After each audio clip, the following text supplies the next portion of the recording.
Yo, what up, peeps? Welcome to Our Soup County. Welcome to Board Games with Beta Bros. Welcome to homeless men who can't afford a video game, so we play this every Friday. We're I mean, playing. technically, this is a video game. I mean, No. if you want to get it's like a digital version of an analog video game. We're playing Android Netrunner, which is like Magic the Gathering meets a board game, kind of. Yeah, it's like a cyberpunk Magic the Gathering tabletop game. Yep. So it's me and it's the Duke Lee. What up, Duke Lee? Yo, how's it going? Dookley is slightly worse than Dockley, but Douche Lee? just due to the Dookie. Dookie Lever. Just before we get out of the way, I wanna take this opportunity real quick to promote our my new brand new Discord play by post role playing adventure that we update every day at like 10 or 9 a.m. Go check it out. It's called Fan Fiction. It's good. We started it today.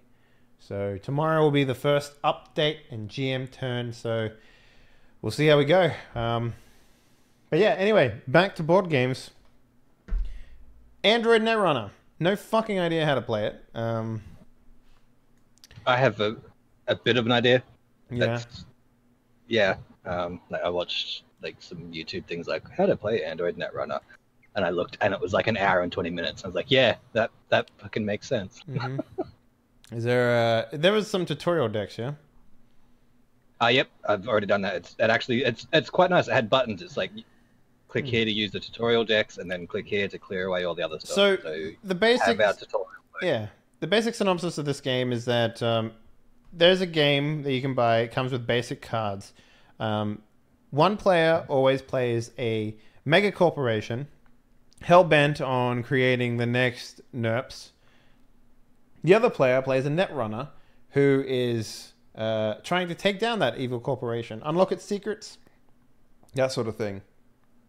The way that the players play, and this is where it gets sort of weird, because the game is let me take this deck to a gaming shop and play against other people who are the opposite. So I imagine that you'd create a corp deck and you'd create a Netrunner deck and you'd go to a game shop on your Friday night and be like, yo, who wants in on this? Because unlike Magic the Gathering, which is like, a plethora of cards, this only has like small amounts of cards, and it's not like you buy booster packs and hope you get the card that you want. In this game, you just buy the box set and you get all the cards, and then you build a deck from that.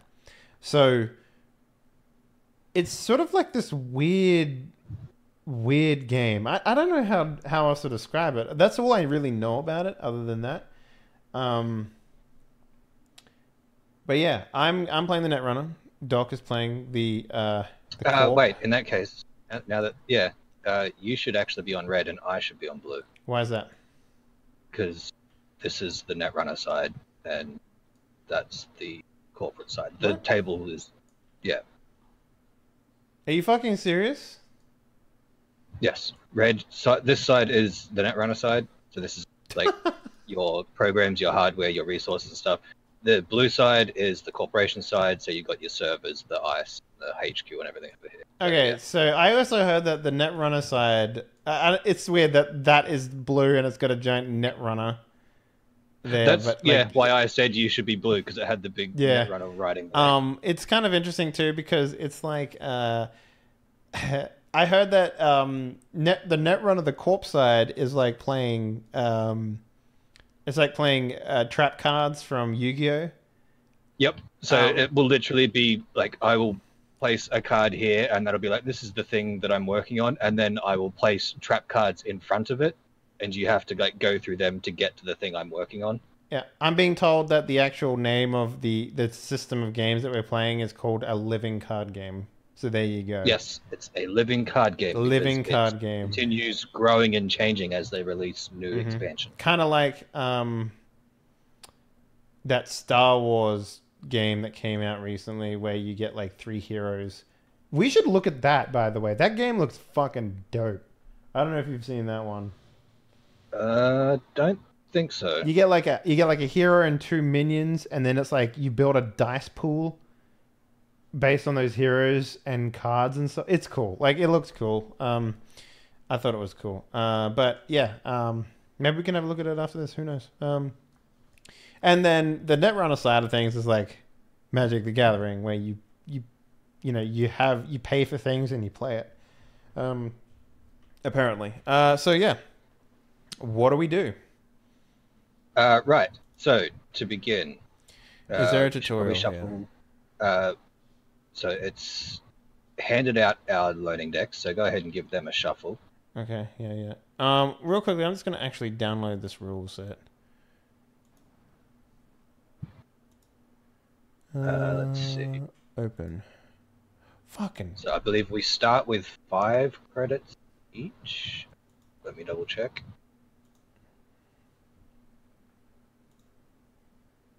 I always do this shit. Yeah, that's all right. Those are already out. Cool. So it starts with turn overview, taking action. It starts on the corporation's turn. The corp goes first. Asshole. Yep. Oh, this is made by Fantasy Flight? Huh. Yeah. It's kind of required that the corporation goes first because you have to have something to attack. So it kind of makes sense. Yeah, makes sense. So I have 3 clicks. That's what these blue icons here are for me. You have 4 of them. So these are like my actions that I can take this turn. Right, okay. So I start by drawing 1 card from R&D. Do we not have an initial draw? I think we do. Set up.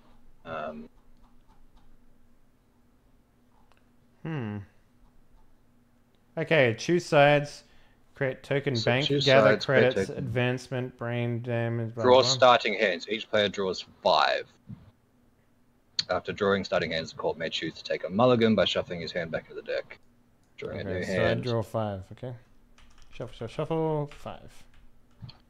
Can you see that? No. Great, cool.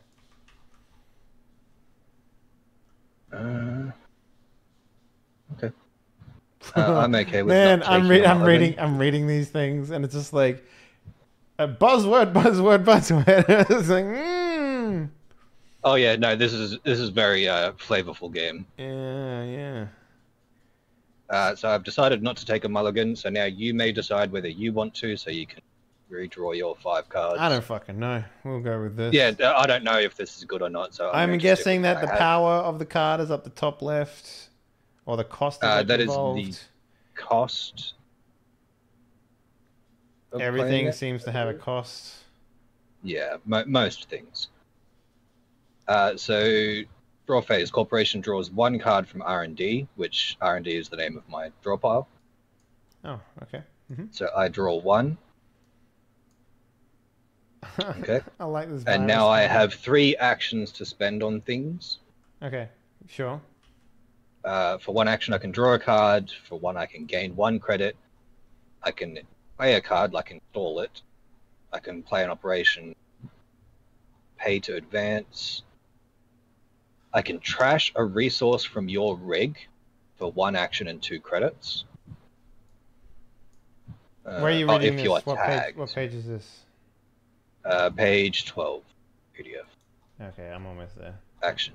Yeah. Oh, playing the game. Okay, here we go. Yep. All right. Trigger an so- ability. Okay, Interesting. so I have 3 actions and 5 credits. So I need to... For now, it's more script kiddie than hacker. Yeah. yeah, it is. So they let you make your own Okay. deck in this one. That's kind of cool. So I will start... How many credits are we supposed to have? 5 each? 5. Yeah. 5 each, yes. So you're going to play that. So I will play that. Is that, like, why is it, like, dressed like that? Okay, so when I play them... so they always go horizontal when they're ice cards. I think that's just a visual thing. If you're not playing with like these mats like we are, it would be like, oh, it's horizontal, so it's definitely an ice that's in front of something. He's not. Yeah. Like those it is fucking face heathens down. that play their fucking mana cards above their like. Oh, yeah, fuck those guys. Anyway, go on. Right. So I play it face down, Mm-hmm. and it is not currently active. It is considered unresed. Oh, okay. So res means when it's active, right? Yep. So when it becomes active or when it's resed, is I will flip it and I will have to pay the cost associated with it. Interesting. So, what is the paying the cost? Like, do you have? Is it just credits? From what I've seen, mostly yes. Some things it's like when you res this, you must trash or whatever from your hand or from your servers or what. You know, some things have another cost associated with them, but for most things, you'll see like this one right here off this deck. You'll see it's got the 2 in the top left corner, so I will have to pay 2. Two what? Two 2 credits. credits Okay. to res it. What's that bottom one there? That is the trash cost if you If you trash it. my thing, and no, if you attack me and find that you can pay 2 credits to trash it, so then it gets discarded basically. So I can pay the penalty to not have it activate, basically. No, you can attack me on your turn. Mm-hmm. Basically, you can hack in, and depending on what you hack, different things will happen. So if you were to, for example, attack my HQ, which is this headquarters deck here, which it's just visualized by my corporation card. Whalen Consortium. That's such a good. That's such a good fucking name for like a bad guy corporation. So you would have to go through this ice if I resed it, and then attack the corporation, and then you would be able to see inside my hand, and you would get to look at one card in my hand, and if it has a trash cost, you would be able to pay that trash cost to discard it from my hand. So when I flip it, are you seeing like a red thing over here in my hand? Because you had a blue one. Okay, so that was just flipped. Yeah, right, okay. it was flipped. Yeah, I was wondering why I couldn't see the other card backs, but yeah, okay. Yeah. All right, that makes sense. So this is like your active deck sort of thing. So and then you flip that as to how many actions you have. Okay. Yeah. So I've used one to play that. My second action is going to be to play this here. So this is basically opening up a new lane for you to attack.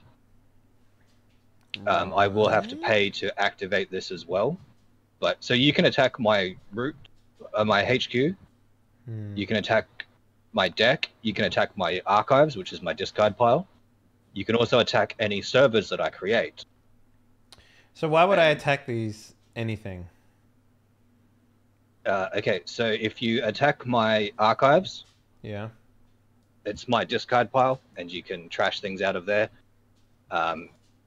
Some things get discarded face up, some things get discarded face down. If you reveal a what are they called? Shit, do I have one? Okay, an agenda. Let me. Yeah, okay. If you reveal an agenda, and that is how you win. Basically, is you steal 7 agenda points from me. I win by completing 7 points worth of agenda. So I'm basically just trying to find I'm trying to find like dirt. Yeah, sort of. Either dirt or something that you can sell, or some corporate secret, something that you can get before we can activate it, and then it goes into your score area, and you gain score from it. Is there any chance, like, so let's take a step back here a little bit. If I build a deck as a corporation, do I have to have these things in it in order to make the deck viable? Like, do I have to have an agenda in the deck? Yes, that's how I score. So there was, is there an agenda card over here somewhere that I could use to demonstrate with? There we go. So that's an agenda card right there. You'll see it when has you score accelerated 2. beta test, for the top 3 cards of R&D, any of those cards are ice, you may install and res them, ignoring all costs. Okay, so Your job is to pass these agendas somehow, right? Yep. This one here, you can see these little hexagon stack things with a 2 on it. That's the score. It's worth 2 points for me to complete this. All right. If you manage to reveal that in my R&D or whatever, it's like, hey, look at this thing I've discovered. It goes into your score pile and is worth 2 points for you. And how do I... So, let's say, can this be an agenda? Could this be an agenda? Could this be an agenda? No. So agendas go in the remote server slot over here. Okay. When I play them. You can reveal them in my hand. You can reveal them from the top of my R&D deck. If you attack my R&D deck, you get to look at the top card, and I believe if it's agenda, it's like... So, just out of curiosity, how many things... Like, if you play something in the remote server, right? Am I expecting it to be an agenda? Is that how this works, or...? There can be other things here. There can be, like, trap cards. You can play something here, and it's like, if this gets attacked... So I can res things between your actions. That's not actually a thing to activate. Yeah, it's like a stack, basically. Right? I get it, yeah. Yeah, so you can attack it, and I'll be like, I'm going to res this, and it's actually a trap, and it burns out 3 of your programs and gives you 1 brain damage. And so it's like, it's always a gamble. Like, I think, should I attack this? Is this worth attacking? And is it actually a trap? All right, and that's only in here. Anything in this top section has to be an ice. So it has to be something that's... So in order for me to attack the remote server, I have to go through your ice? No, they are in lanes. So this here is only protecting the headquarters. Oh, I see. So, okay, so... If you, say, had this one here, it would protect that remote server. But if you had, say, another one over here and one there, that would protect that one? It would have to be like that, yes. Right, okay. I get you. I understand now. Okay, so I'm looking at this as, like, lanes of attack, basically. So I can attack this one here, or this one here, or this one here. Or this one here, right? And that would... I understand. It's kind of like... What was it? That game we played with the warriors and stuff, the Viking warriors and shit, where like the deck gets built up in front of you and you have to walk through it when you fight a monster. Yeah, I remember. Yeah.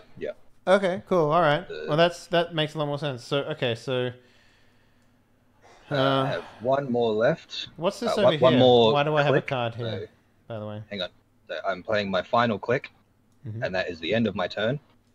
Okay. So now we can look to you. So this is your character that you are playing as. Okay, you are Gabriel Santiago. God, that arm is atrocious. It's pretty good. It's like it's lower than his other shoulder. Anyway, Identity Cyborg. It looks like it was built for somebody else, and he just stole it and put it on. So what is making a run on HQ? What does that mean? Okay, so when you make a run is when you hack my headquarters. So if the first time per round that you attack my headquarters, you will gain 2 credit. Right. Okay. All right. Okay.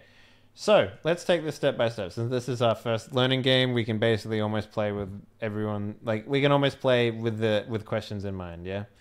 So let's take a look at my action phase here. What page is that? Okay, here we go. Runner's turn. Runner has 4 time clocks to which to perform action. The runner discards down to his maximum hand size if necessary. Where is that stipulated? 5. You have a hand size of 5, unless you get brain damaged, in which case it goes down by 1 for each damage. So how do I know that? Is this my brain damage up here? Nope. That is your trace, this is basically how... it's your link. Yeah, okay. This is how easy it is for me to trace you. At the moment, it's a 0. So it's very easy to trace me. Yep. This is the memory of your rig. So you currently have 4, so you can have 4 programs installed. You can install resources that will increase that. That's basically what those are. Right, yeah, okay. Okay, so let me take a look here. What's that little icon there? Yeah, which one? I'll see if I can find one. Okay, this one here.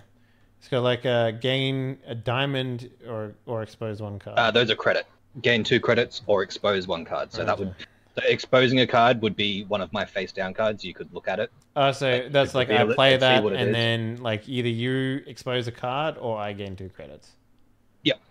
Roger. So exposing a card will it'll flip it face up so that we can see what it is, but then I'll have to flip it back over because it's not like I get a free res out of that. Okay, so this top circle here on the decoy. That is the cost. So 1 credit to So I pay that play. in credits, right? Yep. And I play that my little cards diamond with a line in it sort of thing, that's credits. Okay, so step 1, gain 1 card from the stack. Gain 1 credit. Do you gain credits? I believe I can only gain credits either through corporate actions or through actually spending actions on it. Yeah, I draw, I have an action, and I discard. I don't have a gain a credit for free. I have to actually spend a click on. That's weird that it doesn't stack like that, but whatever, doesn't matter. Okay. Install a program, resource, or piece of hardware. Alright, yeah. So this is like my first main phase, almost. Yep, so you pay the cost and install them face up at the same time, whereas I have the slight advantage that I don't have to pay the cost until I activate them.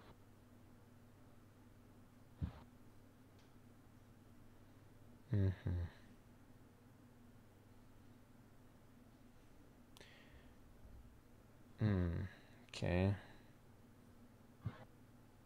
Alright, I will pay 3 and hardware goes where? Here? Yeah. Yep. So I pay 3 and I gain one of these little memory sticks thingies here. Yep. So you've increased how many programs you can have, and you will gain 1 credit whenever you make a successful run. And that cost me 3, so 1, 2, 3. So I have 3 left. Cool. Do I have to install a program, piece of hardware, or resource every turn? Or can I? No. Can perform any of the following actions as many times as he likes, and in any combination, provided he pay for them. Okay. So you've already used your first click. Oh, yes. You have 3 left. Yeah, because if you don't have or want to install anything, there's always the option of just gaining money. You can always spend, I think it's just like 1 click for 1 credit, basically. Remove 1 tag and gain 2 credits. So I can tag you basically just as like a tracker. Oh, I can pay 2 to remove 1 tag. Okay. Yeah. So how do I make resources? Oh, I could... Wait, no, sorry, I wasn't supposed to gain 1. Okay, sorry.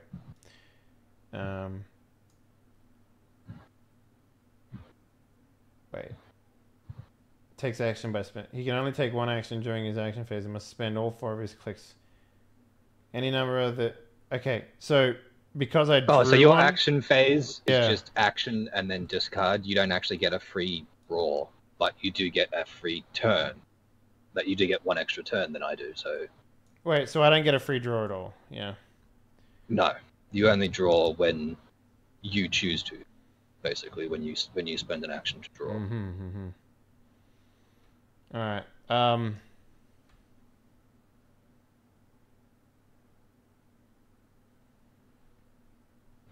okay. Alright, so if I put 1 credit back, can I get my thing back? Because I was... Yeah. I mean, you didn't actually spend the credit, so it's not like it's not like this is an unfixable mistake. So you used 1 to draw and 1 to play, right? So you've still got 2. Okay. Yeah.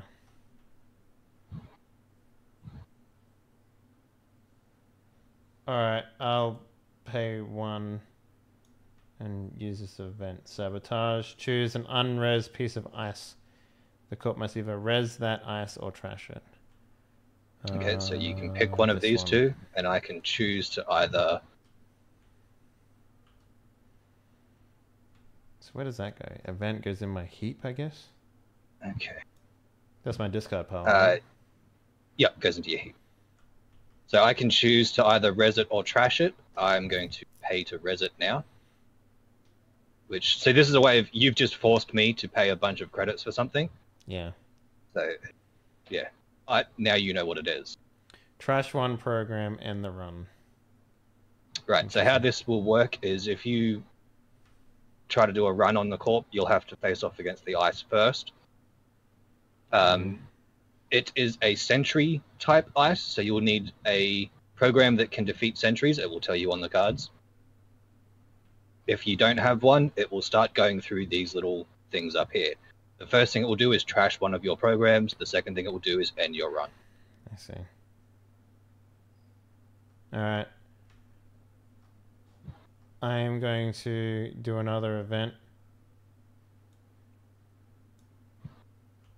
And make a run. Bypass the first piece of ice encountered during this run. Okay? And that's my last one, so I'm going to make a run on your thingy. Okay, so you bypass this, so nothing happens there. You get to the HQ. Yep. Which, now let me just double check, but I believe you get to look at one card from my hand. Access HQ. The runner accesses one random card from the HQ and any upgrades in its route. I don't have any, so that doesn't matter. Any cards the runner does not score or trash return to the HQ. Okay, so just basically pluck one of these three cards out of my hand. So that's what that does? I just basically get to take a card out of your hand? Yeah, you get to look at the card out of my hand, and then depending on which one you take, it will have different potential consequences. Okay, so you found an agenda. Right. So agendas, I believe, because you found it, it scores for you. Hell yeah. Best game ever. I believe.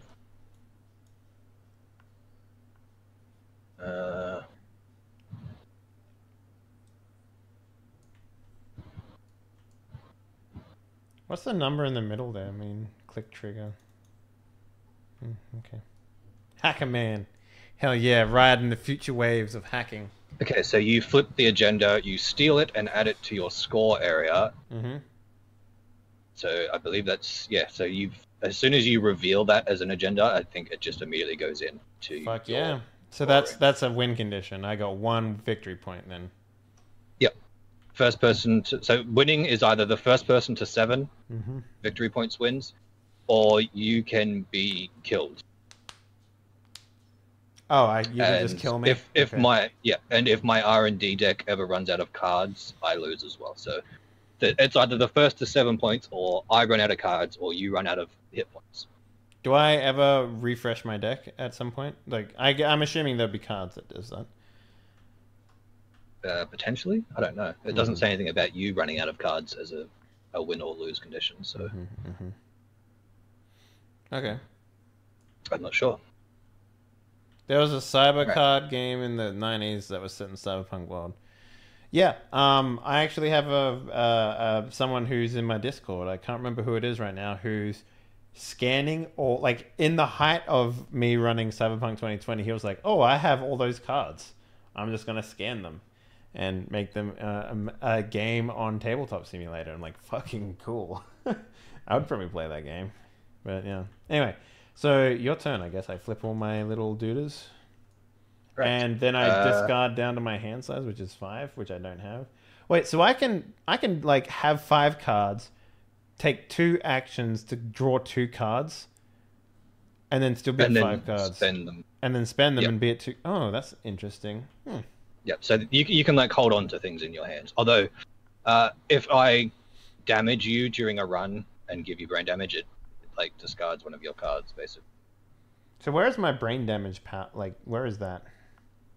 There should be a token somewhere that you would place. Oh, here it is, brain damage. So you just place that on your character sheet. Okay. And I think it's like... I have 45 over 15 of something. I don't know what that is. I think it's 5 brain damage will kill you, I believe. And that is the rules for making your deck with this guy. Your minimum hand size is 45. So you have to have at least 45 cards in your deck. Oh, okay. I was like, you need to have 45 cards in your hand at all times. Like, whoa, shit, dude. All right. Yeah, sorry. Your minimum stack size is 45. And 15 is how many cards you can take from a different like a sideboard group than yours. So your blue, you could take, I believe it's like you can take 15 cards from the green or the red chord, like the decks, the different colored decks are different alliances, basically. Yeah. All right, cool. Well, your turn. Yep. Right, so I start by drawing one. Wait, do I start by drawing one? I need to double check that now as well. Like, yeah. Corporations phase, draw phase, then act. Yeah, draw phase, corp draws one card. Action phase, play 3 actions, and then discard. Okay. This game could probably run at a pretty good, pretty quick gameplay, I think. So, okay, your corporation turn is draw phase, action phase, and discard phase. And you could draw an additional card. Like, you can do that. Yeah, I can spend actions to draw additional cards, but I do you can still spend get actions free. to gain an additional credit. Like, yeah. Yeah. All right. So the first thing I'll do is I'm going to play Beanstalk Royalties. Okay, gain so 3. It's an operation. It's just a transaction. Yeah, and you just gain 3. Gain 3 credits. Okay, and it costs you nothing. Yep. Cool. Yeah. So 1, 2, 3. So I'm curious, if I was to make a run on this one, right? And this was the only card in your thing, what would I gain from doing that? I don't think you would actually gain anything from that. So it's not like I can use your card or something? I don't believe you do, no. But I do know that if I have an agenda in there, you could run on that. And get the agenda? But how would I find it? Like if you put it, if I force you to... I think with the archives you get to look through it, and but you said some are face the down, runner right? accesses all cards in archives and any upgrades in route. The runner turns all cards face up when accessing them and does not need to keep them in order. The runner steals all agendas in archives and cannot trash cards that are already in archives. After accessing archives, all cards in the archives return to archives face up. So if I were to discard an agenda or 2 or 3, making a run on the archives could be very profitable. Because I'd just get all of them. Yeah. Interesting. Man, there's got to be some really interesting corporation, like, graveyard decks. I guess archive decks, they would be called. But, yeah. Anyway, what's your second action? For my second action, I'm going to take 1 credit. Just going to do some regular old busy work. Make some nerps, sell some nerps. You know how it is. Yep. And for my... Well, yeah, no, we've made a really nice nerp. So for my third action, I'm going to play Hedge Fund, which costs me 5 to activate, which I do now have. But you basically get 4. But I get 9 back. Yeah, so you're making a profit. It's got a bit of an investment. Got a bit of an investment cost, but I mean, it's a hedge fund. So. Guaranteed to pay off, so. And that gets me a little bit of cash to use in the future. All right, so it's my turn. Now, yes. I don't get to draw for free. No. Okay. So I'll spend my first turn to draw from the stack. This whole asymmetrical playstyle is really fucking interesting. I like it. It's interesting. It's not something you see usually. Mm-hmm. Oh wait, I made a run on you, so I get I should have an extra credit that's from my hardware. Yeah, 1 whenever you make a successful run. Yeah. And if you had have made a run on my HQ, you would have got another 2 from your character. I did make a run on your HQ, didn't I? No, you went into the archives. No, I went into the archives. I went to the HQ. Oh, you did, yeah. So you should get an additional 2 credits. Cool. You stole some stuff while you were there. Thanks. Good to know. Good to know. I will spend my second turn to gain a credit, and then I will spend my third one to make a program called Ninja. Okay. Icebreaker. Yeah. It's a killer. So it can break a sentry subroutine for 1 credit. Mm-hmm. And if you pay 3 credits, it will gain +5 strength. So the strength is in the bottom left corner. So this has a strength of 0. So I believe. What does strength mean? It can only basically stand up to things of, I believe, matching or greater strength. Okay. So wait, I have to. So what is the strength of this one? 0? Yeah. So I think like if it's at a 0, it can go against things that are a 0. I'm just gonna double check. Okay. But being a Netrunner is a lot more expensive than they make it out to be. You don't get to do a lot, especially when you have to every turn you do a thing. Like that's weird. Anyway, that cost me 4, so I'll put them in the bin. Well, I mean, your programs and stuff are expensive, but so is my stuff. Like the only thing that I've actually played so far that had a cost. Well, the 2 things that I've played that have had costs were 4 and 5. Mm-hmm. So it's All shit ain't cheap, man. So what happens if I make a run on this one right now and it's not protected? Hang on 1 second. Strength. Many icebreakers allow the runner to increase the strength by spending credits.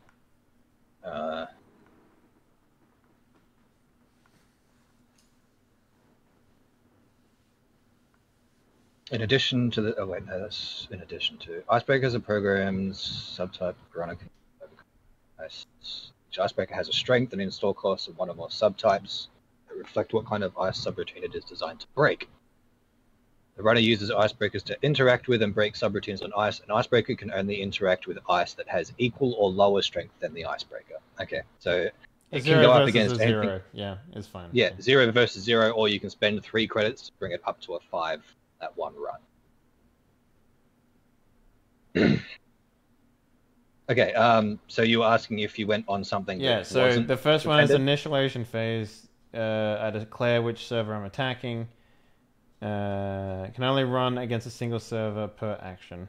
After the runner declares he's attacking, he spends 1. What? He gains 1 thing to spend during the run for each point of bad publicity the corporation has. Yeah, so if I have bad publicity, it basically gives you 3 credits to use on that run. I don't at the moment. It would be represented by one of these tags being on my thing.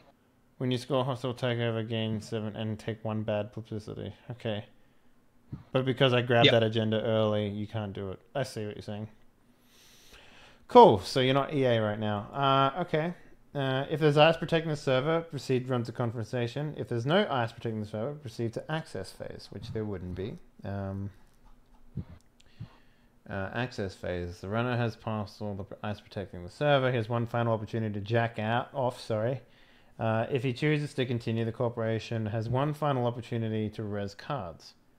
After resing cards, the runner is considered to be successful. Okay. The runner accesses corporation cards by looking at them. R&D. The runner has access to the top card of the R&D and the upgrades in its route. And any upgrades in its route. Unless the runner scores trashes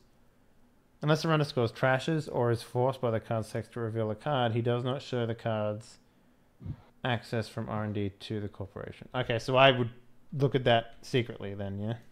Yeah, so for example, this card here has a trash cost of 3. So if you revealed that top card, looked at it and saw it was this, you're like, shit, I don't want him to have this, you would have to pay 3 and then it would go into my trash pile. I'd like pay 3 credits? Yeah. Alright.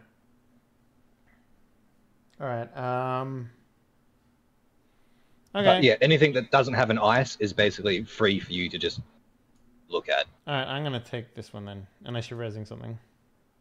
No, there's nothing in there for me to res, so go for it. But yeah, into your hidden area, this is one game where these hidden areas are actually convenient and conveniently placed. Okay. So now you can look at it. If it's an agenda, you score it. If it has a trash cost, you can choose to trash it, or you put it back without showing it to me.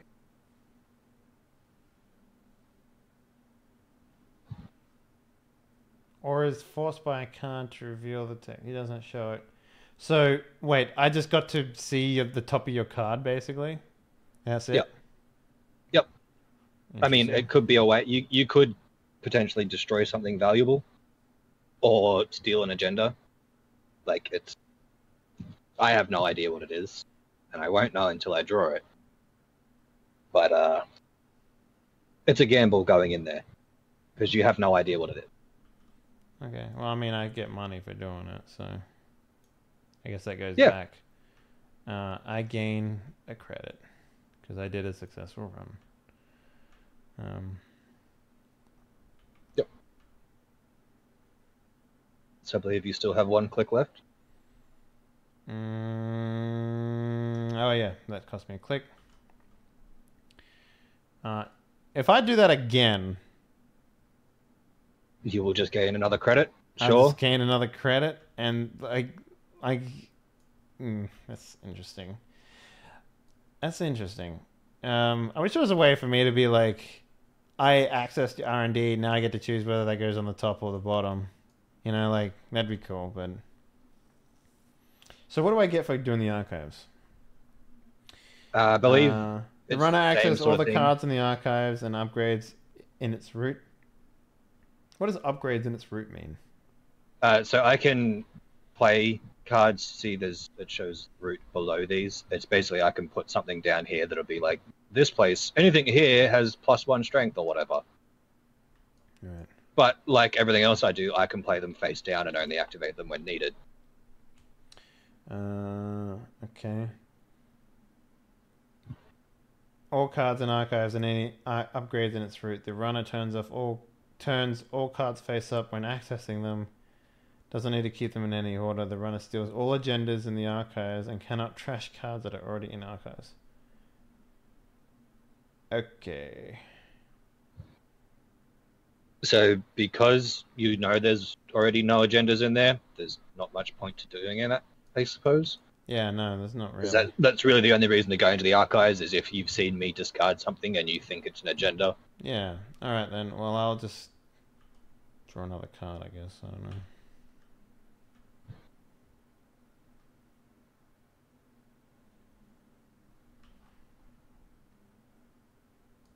All right, good. Yeah. Sure. Okay. Draw 1.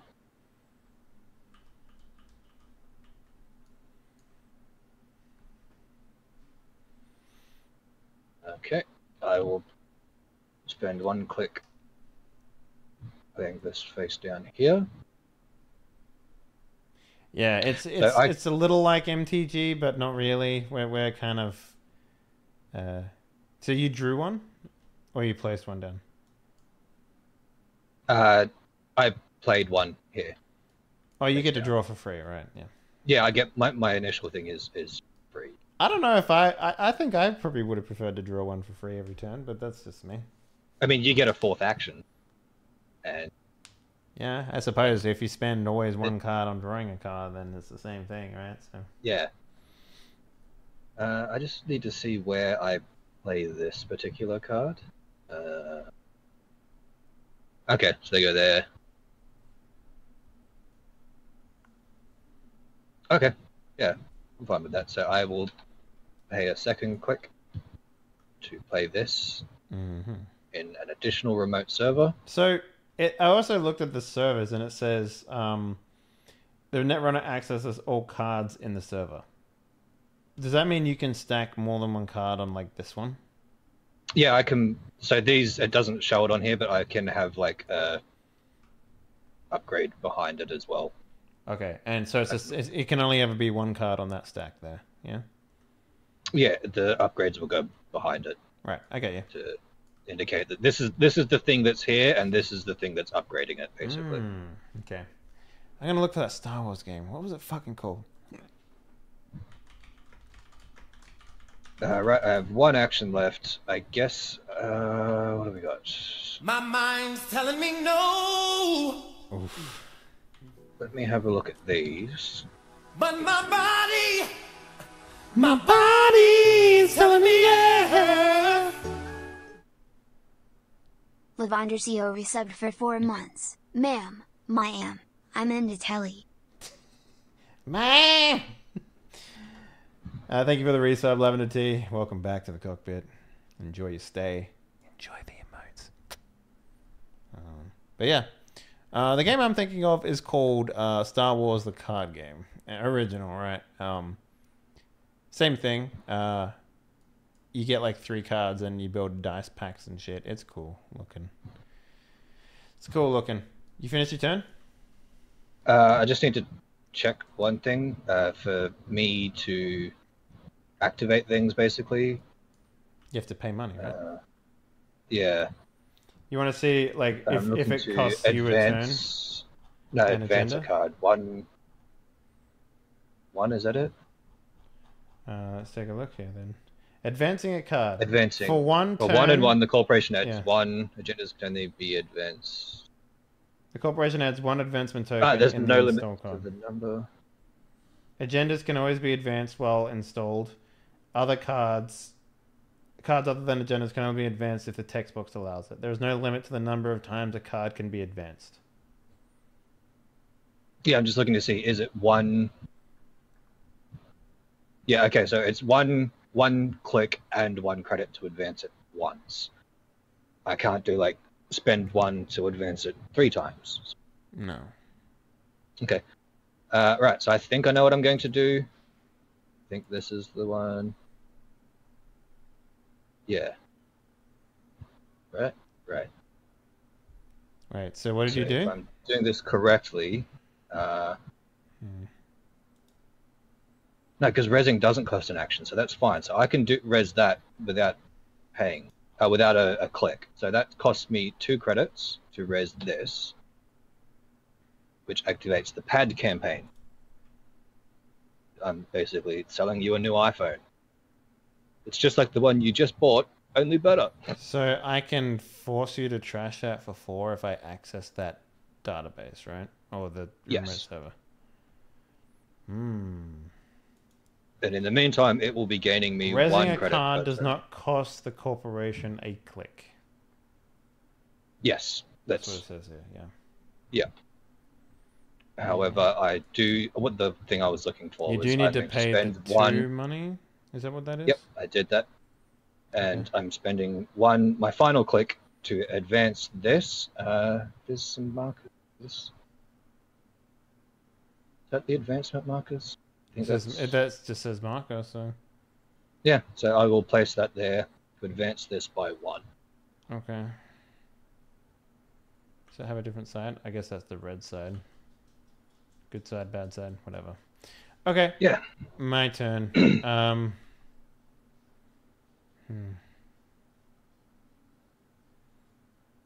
Is there any reason why you would leave something exposed down here? Can they be bad things in the remote server? Yes. So I can, in that remote server, I can play agendas, obviously. Mm-hmm. I can play assets, like the pad campaign. Mm-hmm. I can also play ice in there. Interesting.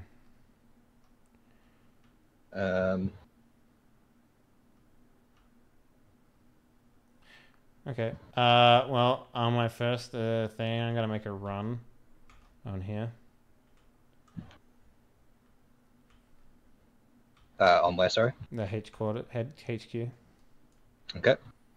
I'm going to spend 1 to break the sentry. So that breaks 1 sentry subroutine. Yep. So that breaks the trash 1 program. So it still has the end run subroutine on it. Oh, So you I will thought have it to meant pay it again. destroys the card. Okay, then. Well, if you would allow me to do that, I would have grabbed the second thingy, dollary do, and done that. Is that what that means? I believe that's... Is that what the subroutine is? Like those little triangle there things? Yeah, it goes through the list of things. That Trash happen. 1 program.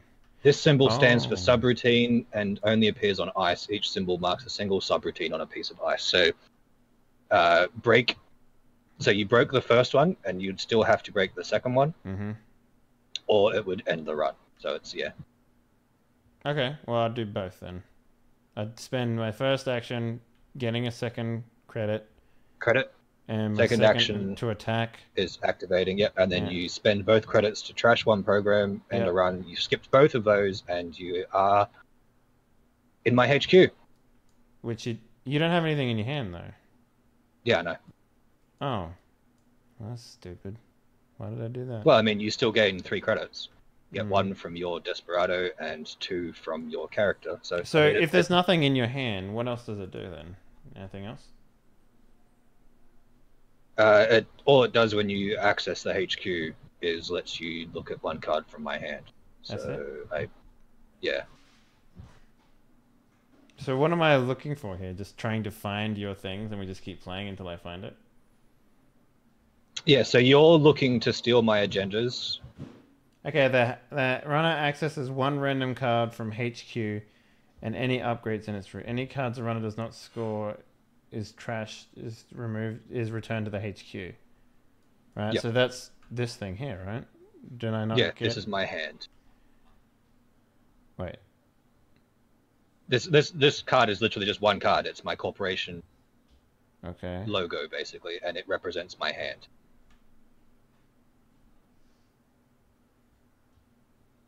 Okay. Alright.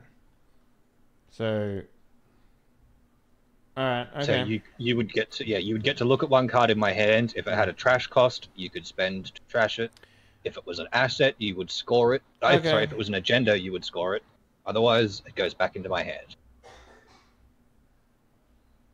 Alright. I mean, like I said, you still get 3 credits. You got a successful Now, run. what's and the it went on my what's the HQ, turn so- order thing here? Like, can I run a like? Let's like this is just an all learning experience, right? Can I have done this as well? Like, I don't know how to fucking make it all work together. Okay, so right, so you've done 1 action to gain a credit, 1 action to do a run, right? Yeah. So you now would have 3 credits from running on HQ, Okay. and you could then play this with your Okay. 3rd action. Yeah. It is an event, and it is a run, so it would automatically start a run Mm. on my HQ. If successful, instead of accessing cards, you may force the corp to lose up to 5, and then gain 2 for each credit lost, and take 2 tags. So playing this would cost you another click, Okay. but it would at the same time let you run on my HQ again for free. Wait, and I avoid the robo turret? No, it's still up. So if you were to run it again, because it's just another run, you would have to pay 2 credits to bypass these 2 programs again. Mm-hmm. And then I can make you And lose then- up to 5 credits. And how does it just? It says up to. So how does that work exactly? Do you if you so have you- 5, you lose 5? Yep, so you Okay. can make me take up to 5. You gain 2 for each credit that I lose, and you take 2 tags. What's a tag? So That's- I can use... A tag is basically a tracker that would be placed on your guy. Okay. For each tag you have, there are certain cards that I can get, Mm-hmm. such as... I know there's stuff that's like for if you have a tag, I can send a hit squad against you. Basically, here, if the runner is tagged, private security force gains an action, so I can use 1 tick to do 1 meat damage directly to you. Okay. And I'm assuming after an X amount of meat damage, your meat expires. Okay, sure. All right, then let's do that then. So you would lose 5 credits, right? Because you lose up to 5. It doesn't say how that works, though. I assume... You may force the corp to lose up to 5, and then you gain 2 for each credit lost and take 2 tags. I'm assuming that's just 2 tags and not 2 per credit lost. Yeah, that's how I read that too, but... Yeah, so you can make me lose up to 5 credits. So if you had like 6, you'd lose 5, but if you had 3, you'd only lose 3. It's not like you go into Yep. deficit or something. So I'm assuming you're going to make me lose 5. Yeah, that works. And then I gain 2... You gain bad 10 people. credits. So I'll take these 2. I gain 10 credits, and then I also gain 2 for the run and 1 for the hardware. So... So you gain 1 for the hardware, yeah, because that's whenever you make a successful run. yeah, and then But for 2... your character, it's the first time you make a successful run on HQ. each turn. So you've already Okay. made one, so you Yeah. won't get that again. Okay, so But I mean, you're still making 10 credits, so it's not fucking terrible. wait. Is this 2? No, that's 2 credits. Where's the 10 credit one? Oh, there's a 5. I'll just take 2 5s. 2 5s and a 1. Easy. Yeah? Yep. Okay. So that was your third action. So that was a pretty good use of an action. Like one action got you 11, no, because you had to pay 2, so 9 credits.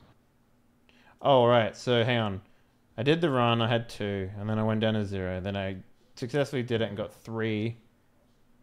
Paid 2 of those to go in again. So that means it would look like this, and I'd have 12. Yep. Okay. Makes sense. And if I had cards in my hand, you would have another opportunity to... Yeah. Look Okay. And you still have 1 action left. The thing is, though, that like those 2 tags, I could potentially make use of those. Yeah. Okay, then I will for my last one make an event, and I'll make a run on this one. Okay. So I'll bypass the first piece of ice, and that'll cost me 2. Right? Because that's how much the event costs to activate. Make a run, bypass the first piece of ice encountered during the run. Yes. And now how do I get rid of this? It has a trash of 4. Do I have to pay 4 to get rid of that? I believe that's how that works. Yeah? Double check, but I believe so. Okay. And then that would just delete that remote server, yeah?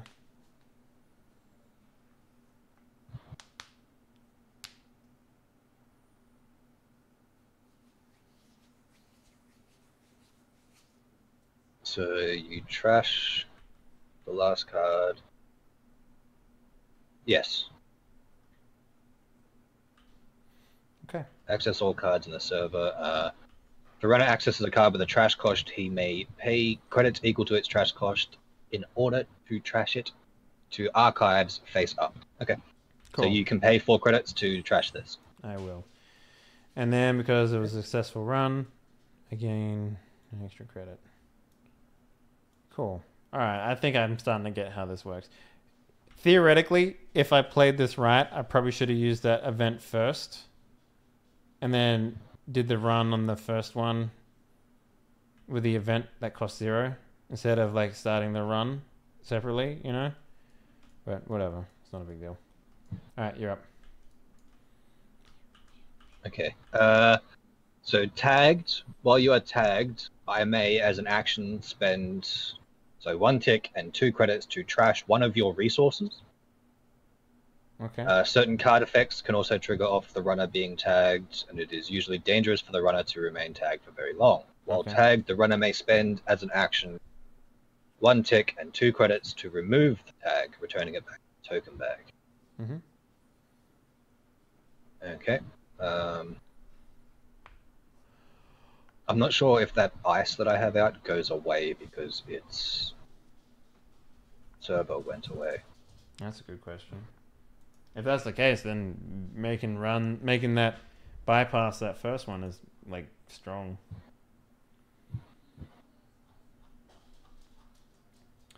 Let me take a look here.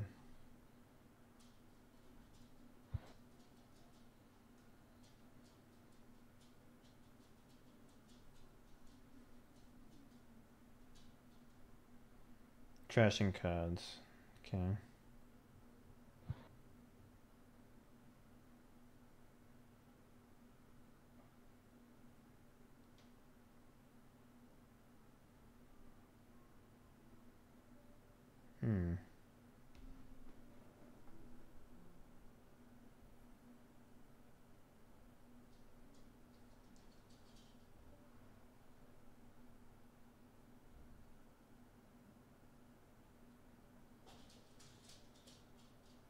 Installed ice is not in a server and is never used.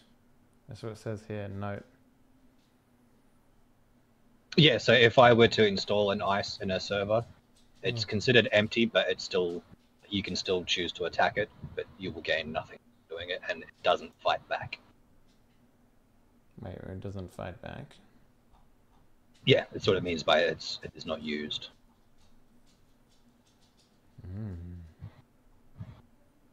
I think it stays. I'm not seeing anything about discarding it.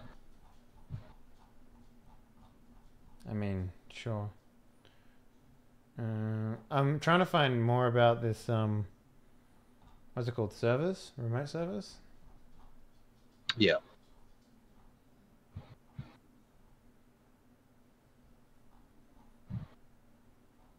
Oh, okay, that where it says installed ice is not in a server and is never accessed. That means, like, for example, if you had have attacked one of these other ones, and when you got to look at and trash cards, it didn't include this ice because it's not part of the server. It's just protecting the server.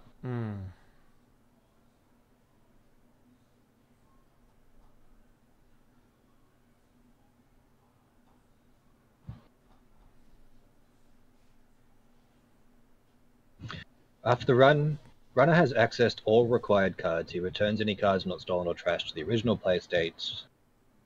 For example, an unrezzed card in a remote server returns face down to that server.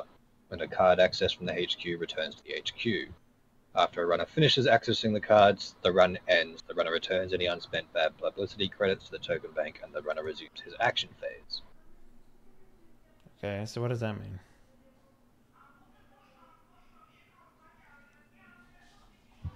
If a runner accesses a card with a trash cost, he may pay credits equal to its trash cost in order to trash it to archives face up. I think it stays, because I know that I can't move these around once they're played, like the remote servers. So it's not like I can now just move this one over here to take advantage of it, but I can play something else in behind it instead.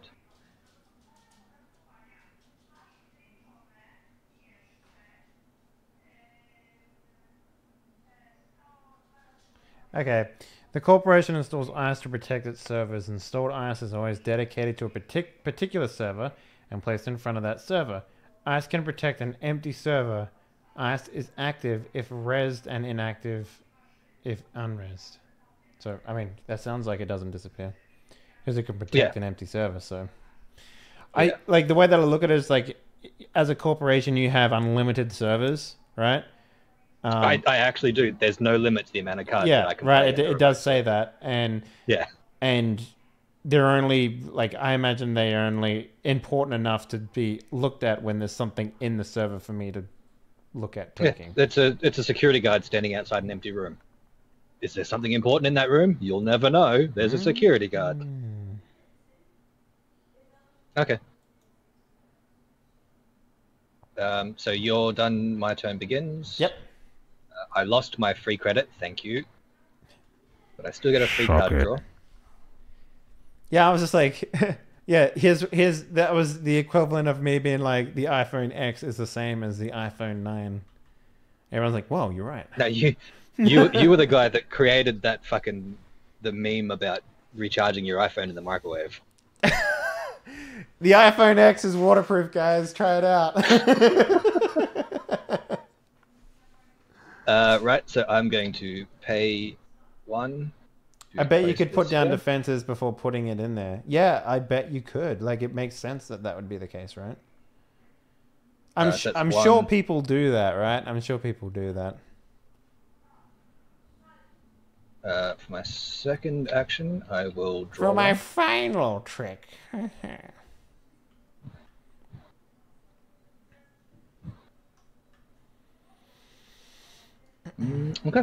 For my third action, I'm going to play this face down right here. Like a trap card. It's almost like a trap card. It would appear to be a trap card. All right. But is it? Is it really? The man behind the scenes will take an action. First action, I'm going to draw a card. Boom.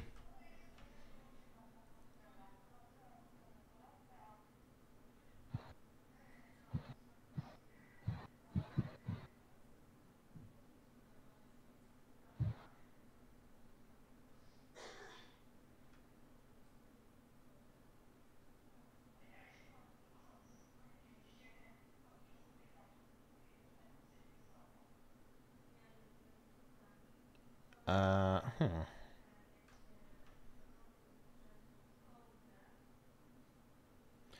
All right, just okay. I need to know this, right? Sure. I need to know this. So I'm just going to do this for the sake of learning. My second action, I'm going to pay 1 credit, and I'm going to install a data sucker.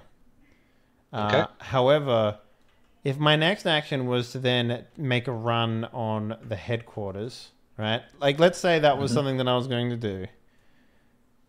What would happen to a piece of ice that's 0 power and it goes to -1? Does it die? Whenever you make a successful run on a central server, place 1 virus counter on data sucker. Posted virus counter. Resed piece of ice currently being encountered has -1 strength until the end of the encounter. Wait, whenever you make a successful run on a central server, place 1 virus counter on data sucker. So it would be Its power strength is 1. Yeah. But it's also hosted virus counter. Res piece of ice, which I assume is this one because it's res, right? Yep. And it has a strength of 0. Currently being encountered. So if I was to make a run on this one, regardless of whatever strength my current thing is, it would have this res piece of ice would have -1 strength on it. So I'm assuming if it's at 0 strength, 0. what happens? It would stay at 0. But let's say that I have this program here, which is saying that, like for example, if something was super high strength and it came against that thing, what would happen? Like if your ice isn't even remotely good enough, is it like, do I just remove a subroutine for every power and strength above it? Like how does that work exactly? No, I think the way this thing works is every time you complete a successful run, it gets stronger. And that can then weaken future runs. Like it's basically you're generating backdoors, I suppose. Like you keep making runs and it gets better, which weakens things. So this has a strength of 0, right? Yeah. Just say, for example, my roto turret was a strength of 2 or something. Yeah. And you had 2 virus tokens on your data sucker. Yeah. Your ninja would be able to fight the roto turret without. Well, no, the roto turret doesn't actually block, but still, it basically just brings down the levels of things that you're attacking. I'm super confused. Like, why would I want to power something up, though? I mean, if you power it up, that's one thing, right? I have to match the power to that. But why would I intentionally, like, go about, like, removing power or adding power? Well, you know what I mean? Like, it makes no sense to me. Okay, maybe I can demonstrate. Are you doing this? Is this your action? I mean, I've done it. So. Okay. So I can res at any time, I believe. Okay, sure. Yeah, if you have the money for it. Yeah. So let me double check these, and I'll see if I can demonstrate. Okay, cool. So I'm going to actually res this card. So flip him over, revealing what it is. It is an ice wall with 1 advancement. Ice wall can be advanced and has +1 strength for each advancement token on it in the run. Okay. Yep. So it now has a strength 2 because it has 1 advancement token on it, which means your ninja couldn't do anything to it. Sure. But if you had 2 virus tokens on your data sucker, your ninja would be able to attack the ice wall. Well, actually, no, because the ninja can't do anything against. Well, yeah, no, it's a killer. It can only attack sentries. But just as an example, you could bring the level of things back down to something where your programs can handle it.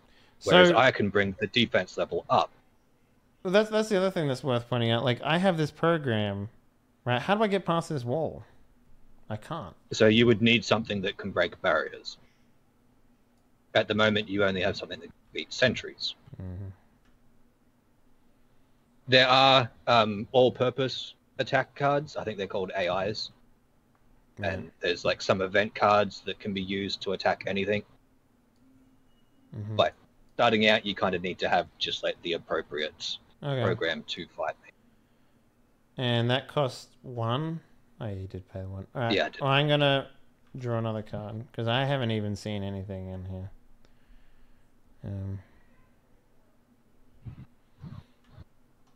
All right. I'll draw another one. Man, like I keep getting the same fucking cards.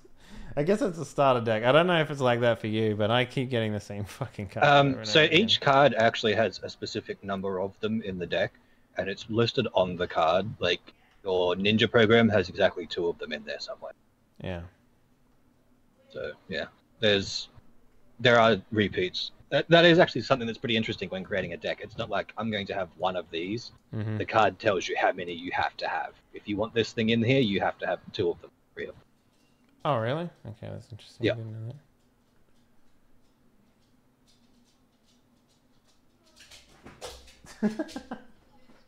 that. Dog just throws himself at me. What's up? All right, yeah, that's my turn. That's me. Okay.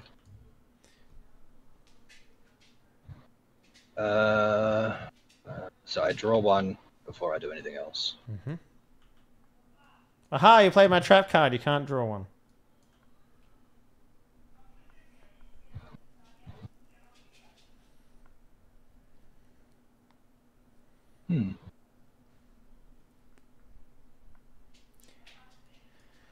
There's a lot of, like, this is kind of one of those games where, like, I hope you know the cards, bitch.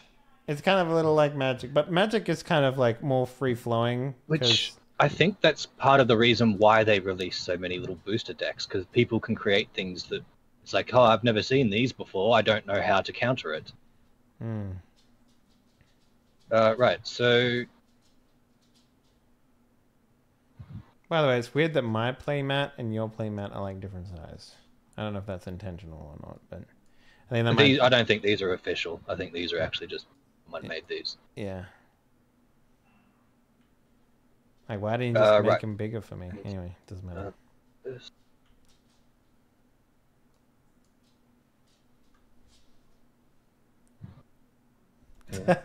Ronin is a legit hacker name. Yeah, I guess so.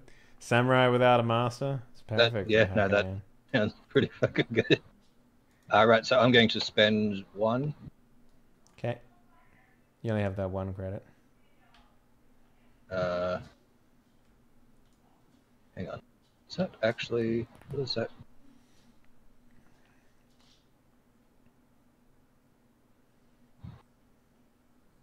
I'm not sure what that symbol represents.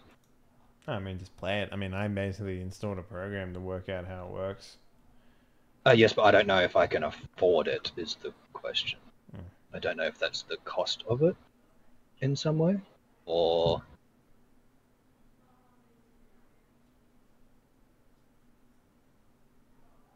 And yeah, if I can't afford it, then that turns out, hey, 2. Faction? No, that's yours. My card. Section 10. Advancement requirement. Okay, I see how that works. Cool. So yeah, I'm spending 1 to play that face down. My second action will be a draw. See? Okay. Oh, I forget you can just put whatever the fuck you want out, like...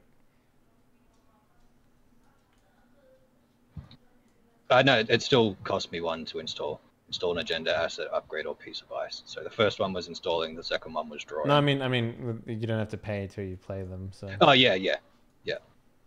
So, sucking away all your credits was actually a pretty decent move, I guess, in the grand scheme of things. Because you can't pay for anything right now, I assume. Yeah, that's hurting a little. It's an interesting game. Like, it's... So I have a story. The first time I played Magic the Gathering, you know those cards that you can tap a card to gain 1 temporary mana in your mana pool? Yep. So I played it with an ex-girlfriend for the first time. We're both beginners, and we're both learning it like you and me are learning this game right now. And we both thought that when you tap a fucking creature that's also a mana, like a mana card, you just get an extra mana on your mana deck, and like, oh, I have like 17 grain mana now, like, so I mean, I took that knowledge. At least you were both playing with the same wrong rules. Yeah, but you say that, you say that, and then I went to a Friday Night Magic, and I'm like, I'm gonna tap this guy, pull out a mana, slap it on the deck. No. That's one of those things that, you know how you wake up in the middle of the night and your brain's like, hey, remember this? That's one of those moments for me. Oh boy, I sure hope I don't remember that horrible thing I did when I was younger. Out of all the things, though, like, there's not a lot of that for me, so. You must have looked like an utter dick. And no, the guy was actually pretty nice. Like, generally, I haven't found any bad Magic the Gathering players in Australia. When I went to America and played Magic, holy fucking shit, guys! You know that old meme of a guy going with his cards, you know, making that fucking shuffling sound, tapping his leg. Yeah, that motherfucker. And he was like, it was like a new pre-release, and he's like, come on, dude, you take it too long. I was like, dude, I've never seen these cards before in my fucking life. They're literally brand new, opened 10 minutes ago. And he's like, well, you should have been reading the pre-releases. I'm like, you fucking dickhole, motherfucker. Right. I'm gonna spend my last action. Yeah, you were both competing at the Steroid Olympics. Yeah. No, wait. That on there. Yep. Cool. All right. I think I have fucking no idea. Yeah, exactly right. Like, I'm sitting here with no idea. All right. Draw.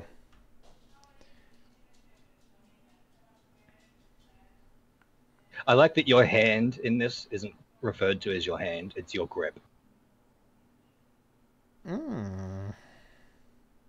Yeah, I was wondering about that. Okay. You know what? Fuck you, I'm gonna play this shit.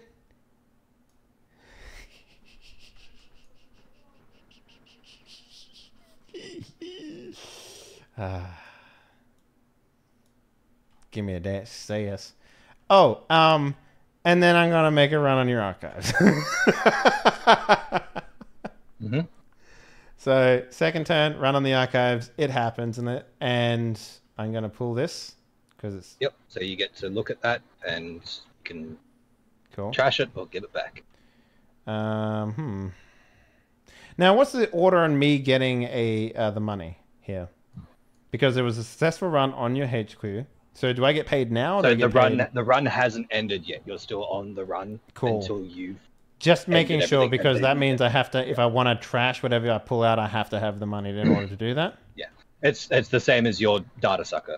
So it's only after you've made the run that you gain a virus token on it. Now, so once you've completed everything and you've come back, it gains a virus token. So does the virus token then mean that? What does the virus token do though? So on this in particular, Yeah. a rezzed piece of ice currently being encountered has -1 strength until the end of the encounter. So it will have here. So it'll be like that. Gets a virus token. So if I have Very 3 cool of them, virus. does that mean that everything that I attack will have a -1 on it? Whenever you make a successful run on the server, place 1 rezzed piece of ice currently being encountered has -1 strength. I guess. I Yeah. don't know if it can have more than 1. It does just say to place 1 on there, so I'm assuming it does.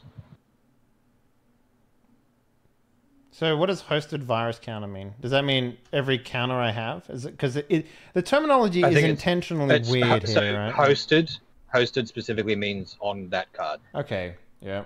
So for every virus, for every hosted counter that I have on here, it adds a -1 strength to the until the end of the that I'm encountering. to the negative. So if I have 3, it'd be -3, right? Yeah. So this ice wall has a strength of 1. It's got +1 because of the marker. So if you were to come in here, it would lose that +1 temporarily, And just be and 1. it'd just be at 1. Yeah. So And if I make it a 0, does that mean that the barrier is ineffective? No, the barrier itself still exists. You would still need something that can defeat a barrier, otherwise it will end run. Basically, you have to have the right tool, and then the tool has to be strong enough. Right. Okay, well, I'm going to pay to get rid of that. So yeah, I can just go in the bin. Okay. Because I have the 2 credits for it. And then at the end of my run, I gain 2 for making a run on the HQ. Oh, okay. It uses basic cost effect formula, so yes, the token must be spent. You actually spend the virus tokens to give it a -1. Oh, that's interesting. The actual Netrunner thing is it's like juggling a lot of balls, like a lot of small balls, you know, like okay, I have to power this up and then I have to go bloop, you know, like it's a weird one for sure. Okay. And then I get 1 for successfully completing a run. And it was technically a run on the HQ, so you do get your 2. No, I already grabbed the 2. Oh, you did? Okay, Yep. yeah. Mm-hmm. All right. I will pay 1 to draw 1. Fucking hell, man. I keep getting the same fucking cards. Dude, I really do. It's annoying. It's frustrating. And then I'll make a run on this guy, I guess. I don't know. Sure. So there's nothing stopping you. It's not rezzed, so... What do I do? Do I flip I it? believe you just... Yeah, you flip it, see what it is. Post It is it an down. agenda, so you score 1. Cool. And that's all I... Oh, score tracker. Oh, that's what that is. Okay. I had no idea what that was. Right, okay. Neato. Alright. Cool, I guess. So, wait. So, that was my last turn. Yeah. Alright. Okay. Oh, and that was my second run, right? So, I get a credit for making a run. And then this gets another virus counter. If I'm reading that correctly, yeah? Yeah. Yes. Okay. Cool.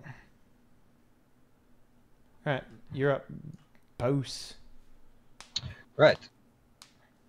We'll spend... So let me ask you out of curiosity here. If you flip that thing, you would have had to pay 3 of these, right, to make it work, because that's the cost of 3, right? No, I need to... So that's what I was checking. That is the advancement cost, so I can pay 1 click and 1 credit to advance it by 1. It would need to be advanced 3 times before I can flip it. Oh, so like what you're doing on these things here. Yeah. Can agendas be here, or can it only be ice here? It can only be ice up here. So if you started putting tokens on something over here, then I would know that you're trying to advance an agenda, yeah? Possibly. There are other things that I can put in here that can be advanced. But you know, it's almost like a tell, right? So it's something that Yeah, okay. It's like it's either an agenda or it's something that's Right. going to fight back. Okay, that's starting to make a lot more sense now. Because I was wondering how the fuck I actually like find agendas, because I have to wait for you to draw them, right? In a lot of cases, so like, yeah. Yeah. Okay. And I kind of understand why you draw every time, because if you never drew anything, the game wouldn't go anywhere. I kind of understand why that's the case now.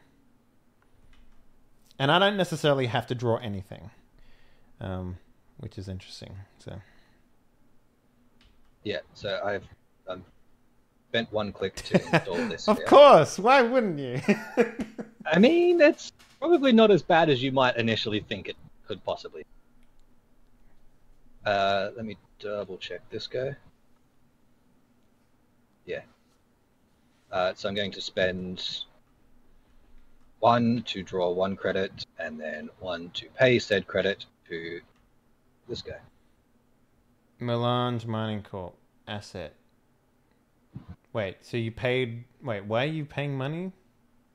No, again? so I'd spend 3 clicks to gain $7. Okay, but why did you spend the money? It's got a cost of 1. Oh, is that what to that thing at the top reserve. there? Okay, yeah. Yeah. Okay. So you spend all your turn to gain 7 credits. Yep. Interesting. Okay, makes sense. So I could like shut down your mining game in order to stop you from getting credits. That's Yeah. fair. I mean, that's not a terrible, like, that's a little bit more than 2 credits per action. That's pretty fucking decent. Okay. All right. So my turn. Yep. All right. So for my first one, I'm going to play this event. Search your stack for an icebreaker. Reveal it, add it to your grip, shuffle your deck. And that costs 1, so I'm going to put that in the bin. So search. This also gives me a chance to look at all the fucking programs that I have.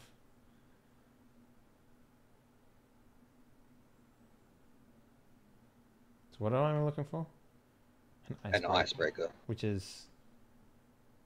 Okay. Like your ninja. It's like a program or something, yeah? Yep.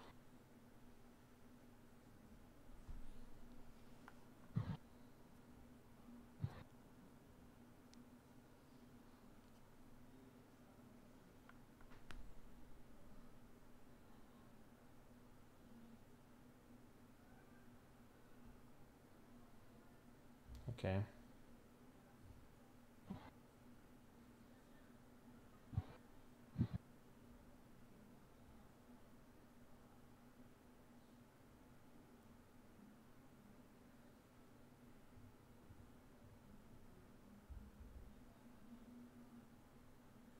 Interesting. Now that I've played the game a little bit, well, what the fuck is that icon?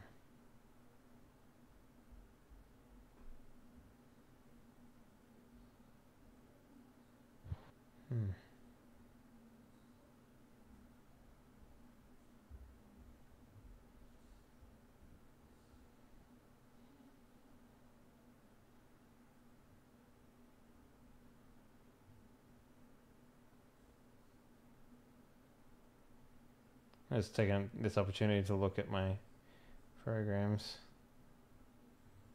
Okay. Interesting. I see how this deck works now. There's not a lot of complicated things in this deck. Alright, so that's what I'm going to show you this one. Shuffle my deck. Okay. Put it in my hand. I will pay 2 and install it. So that goes there. Yeah. So how many I've used? What 2? So you're at 5. Yeah. No, 1, 2, 3, 4, 5. Yep, 5. So I'm at my maximum memory, so I can't install anything else. And that's good. That was my first turn. So how does this work if I wanted to make a run on this ice wall here? Okay, so you would... I need a strength of 2, which I have. Yep. And then you would need to spend 1 to break the subroutine. So you would spend 1 to break the end of the run subroutine. Mm-hmm. And then I'd need 1 credit in order to remove your mining corp asset.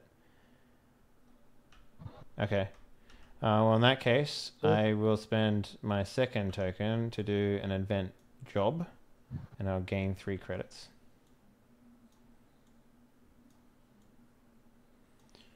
And that goes in the heap. And I'm starting to see how this works now. And then I'll make a run on this for my third action.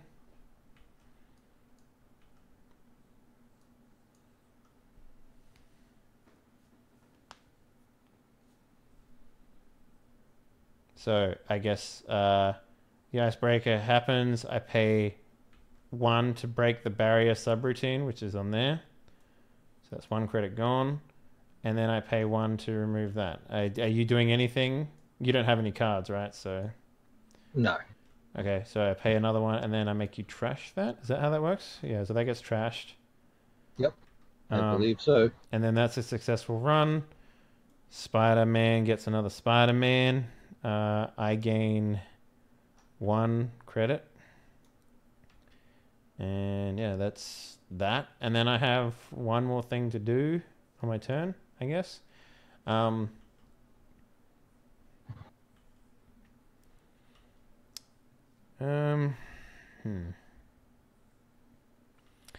guess I'll use my last credit to get rid of this publicity, I guess.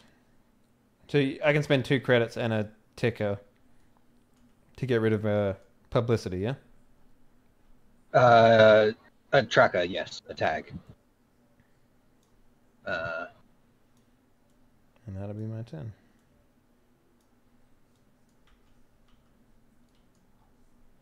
Right? Okay. Yeah. Yep. I'm starting to get this game now. I'm starting to get it. After looking through my deck specifically, I understand what is in there, and I understand what I'm not missing. Because basically I was top decking to see if I could get something interesting, but now I know how this deck works a little bit, so... Juggling small balls like a regular Friday night. Yeah. You know, this isn't that far removed from Magic the Gathering. This, at least this side of things isn't. So it's definitely not that. Like, these are my creature cards, right? These ones up here. This is my what do they call it? The cards that you play, and then they like the special cards that just do things with the whole deck. And I'm not sure how this publicity stuff works just yet, but I'm sure we'll work it out eventually. Right, so I will start. You draw a card, which you have. Yeah, I did. And then I'm going to spend 1 to draw another card. I love the fact that I've stopped you from making money. You know, like... You've just...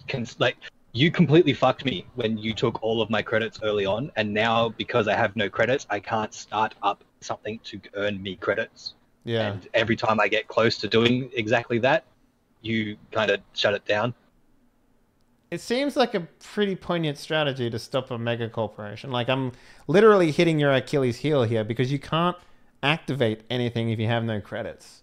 I'm starting to see how much of a fucking time hole it is for you to do that. And the reason why you flip that is because you can't not expose how you make money in this game, which is, it's interesting looking at it from this perspective a little bit. It kind of makes me feel like someone who's actually doing, like, you know, social terrorism to you or something like that. You know, like, that's what it feels like. Okay, so I'm going to...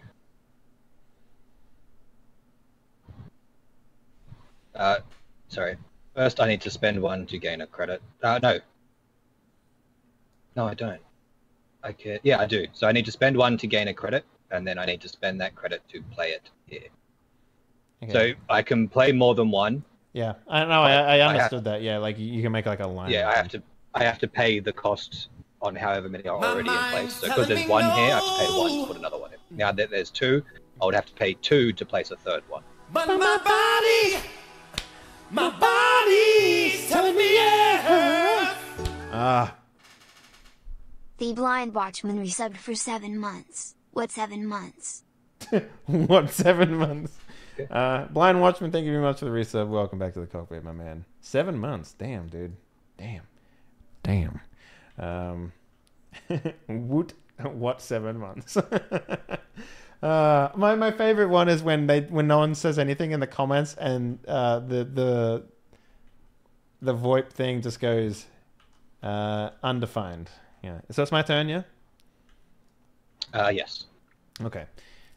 I wonder what he's got hidden over here. Okay. I mean, I know. Yeah, I know. I'll never tell. I'm going to spend 1 to do an event. And I'm going to gain 3 gobbledygoops. You gotta spend money to make money. Okay. I am then going to draw. Okay. I am then going to, I guess. Well, you have so.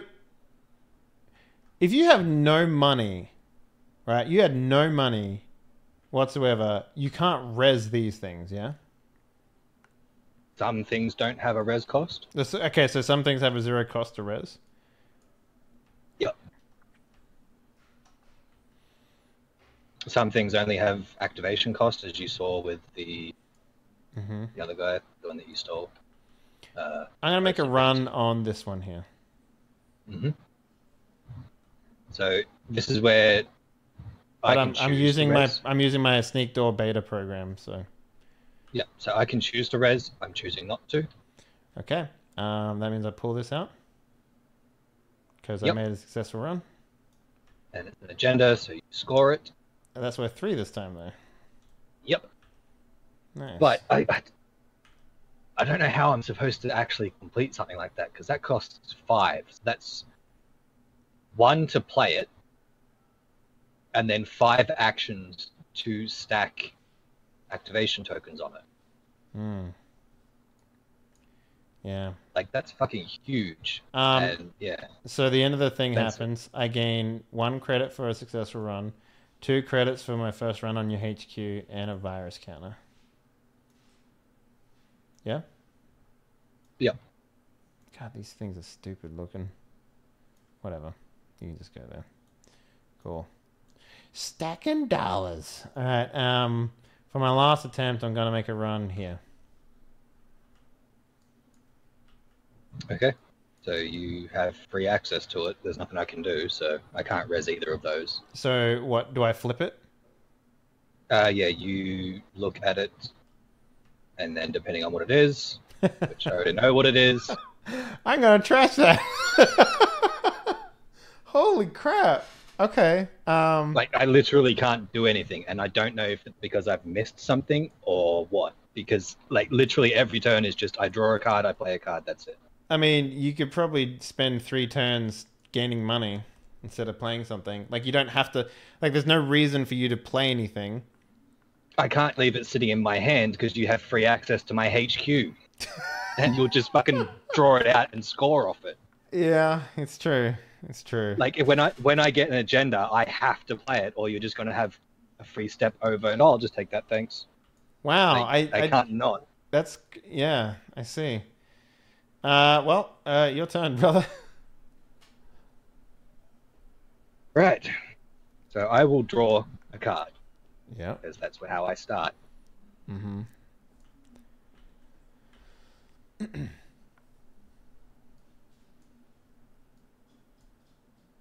I imagine, like, the Netrunner gets to the point when he's just like, all right, 4 turns, 4 actions, 4 runs. Like, you know,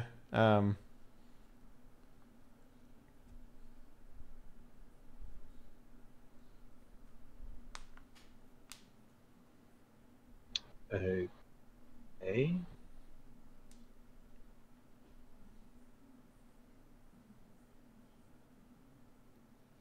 it sounds like you've been mana starved a little bit. Yeah, I have, except credit starved, which is close enough. Right, so I'm gonna spend 1 to draw a card. Mm-hmm. Yeah, that would be. I will spend 1 taking a credit. Yep.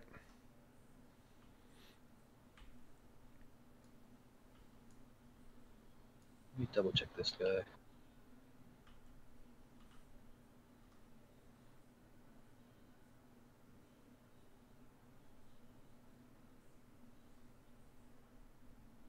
And I will spend 1 drawing another card. Oh, I felt the same way, right? And then I looked in my deck and I was like, oh, okay. Like, it definitely... I was expecting, like, a complexity level like Magic the Gathering, right? I was expecting to top deck something. But then I looked in the actual deck and I was like, oh, okay. It doesn't... No, I already know how this game ends now. Yeah. Like, fuck this game. You just drew all your agendas in your hand, and there's nothing you can do about it.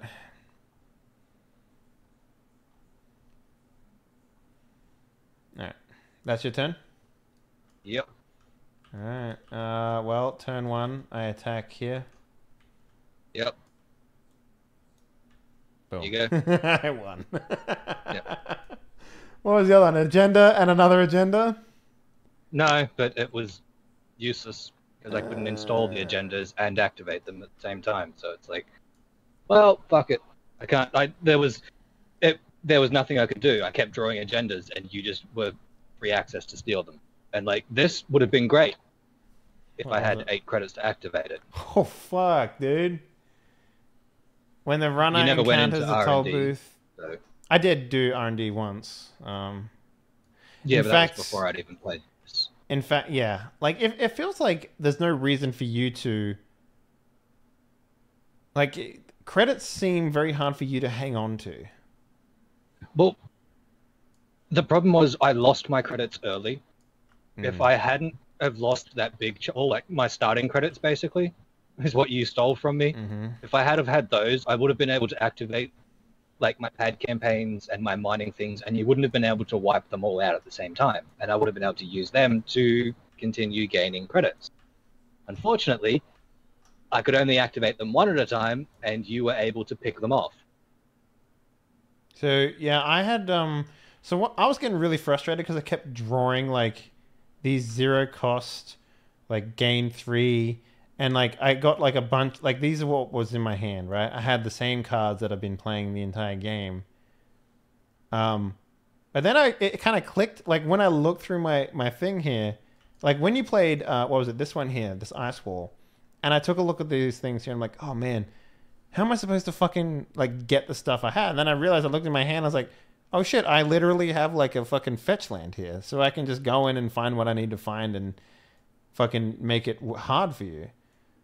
And then I realized money wasn't like, really an issue for me when I played. As soon as you had that break barrier thing, I knew my second ice wall was useless. So it's like, okay, so it's got to be gates, but I could never get the 3. Like it would literally cost me an entire turn to get the credits to activate the gate. If you ever activated that, I would have just played the special order again and played it and pulled out the gate program, like hands down, like very easily. I honestly think that fucking one card you played, the snake steal door? all my money. Oh wait, yeah, what was that? The account siphon, Yeah, make a run on HQ. If successful, instead of accessing the cards, you may force the corp to lose up to 5 credits, then gain 2 for each.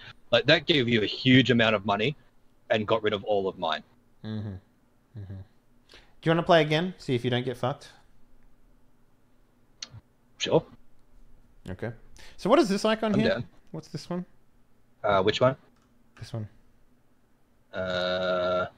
That's your trace. Your link. Sorry. So there are certain cards that I can get. Ice cards where I can trace you. Find one. Oh wait, here it is. If the runner is tagged, the private security force gains. Do one. Oh yeah, that's if you're tagged. So you were currently tagged. That's one of the things that it can do. Okay.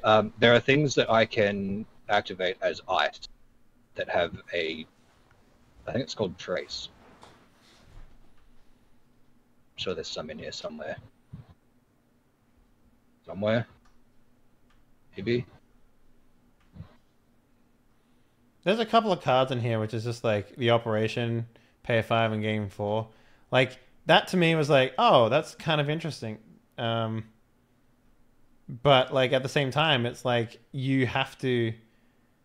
Okay, I literally don't even have any trace. Fucking hell. There's no trace in your deck? Yeah. Who would have it? Jinteki, I think, has. That's interesting. I mean, this is a tutorial deck, right? So, I mean, it makes sense. Well, it's not a tutorial deck. It's just literally a deck they've put together for you to start with because there's nothing super complicated in it, which I'm guessing they assumed trace to be complicated. I mean, it's literally the only way you could have killed me in that game. So, trace, this in here is how hard it is for me to find you. If we enter into what is effectively a trace off, it's cost versus cost. So at 0, it's a 0 to find you. So I need a score of 0 to find you. So I will, basically. And you can pay 1 to increase how hidden you are. I can pay 1 to increase how likely it is that I will find you. Really? And we pay credits to track each other down. I pay credits to find you. You pay credits to stay hidden. All right. Yeah. So your dude is relatively public.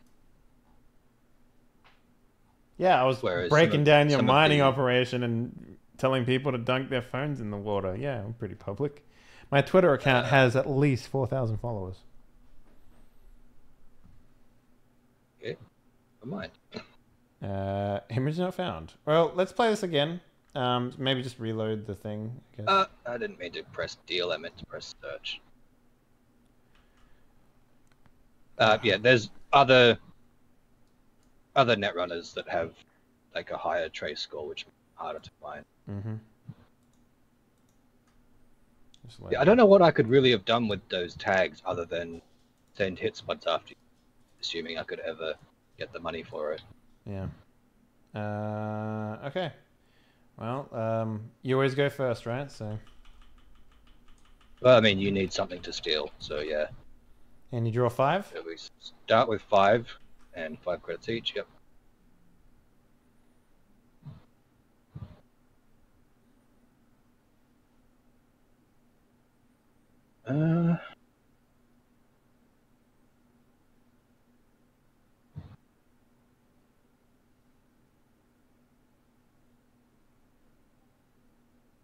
Okay, so I will use my first action to play this.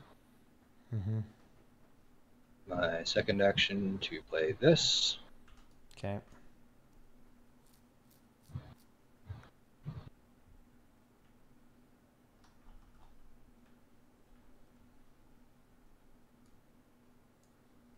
My third action to play this. All right. And I can res at any time. So you're gonna res now? I just need to double check. I believe I can res anything at any time, right? No, wait, that's runner. Cool.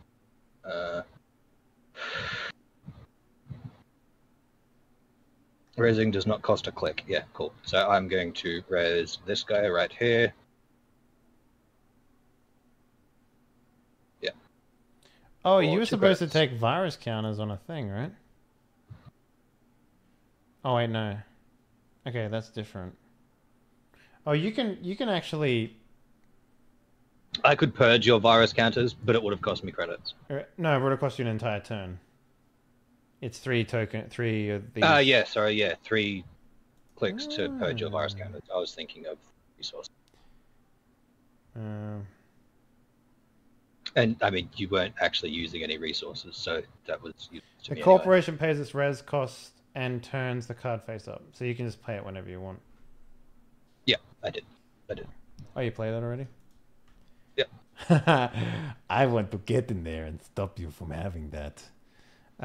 Okay, so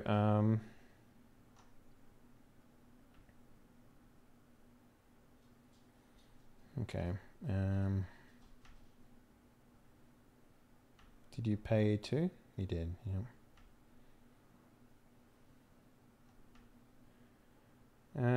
Okay. So for my first trick, I draw a card.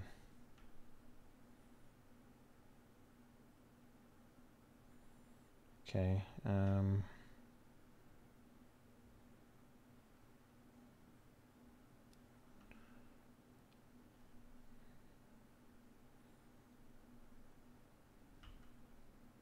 Second, I'm going to install the virus for 1.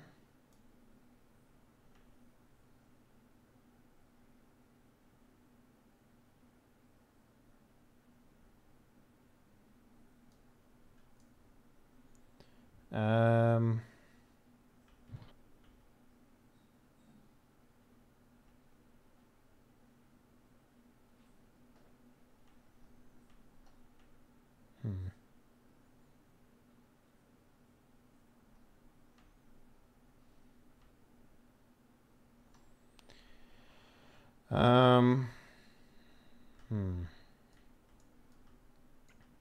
I'm gonna flip and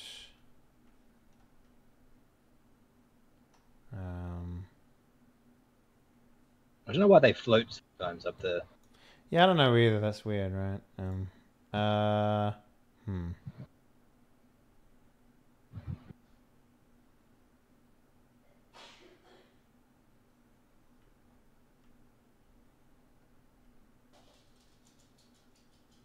gonna pay 3 and install this hardware.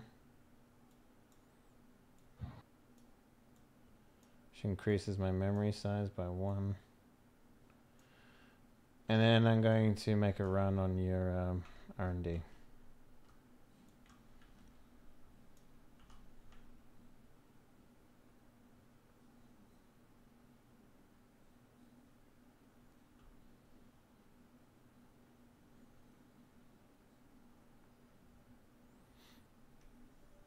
Okay. Which gets me credit and a virus token. Right. Okay. So I get card, free credits.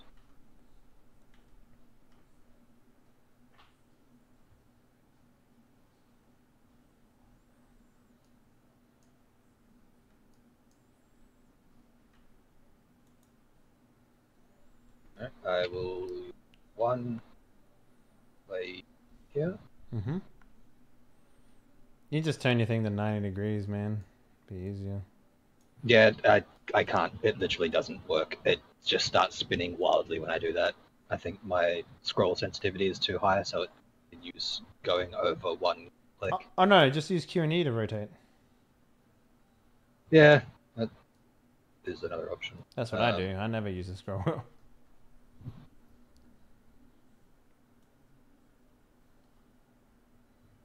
I see what you mean. I'm gonna spend 1 to draw. Mm-hmm.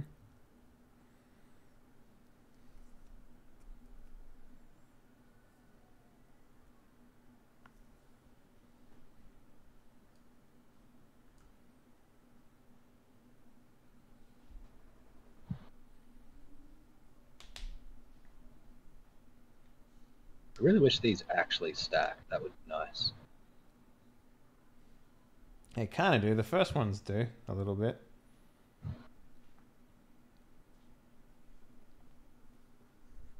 Okay, I guess I will spend 1 to draw. All right. Final action. All right, my turn. Yep. All right, I will spend 1 to draw.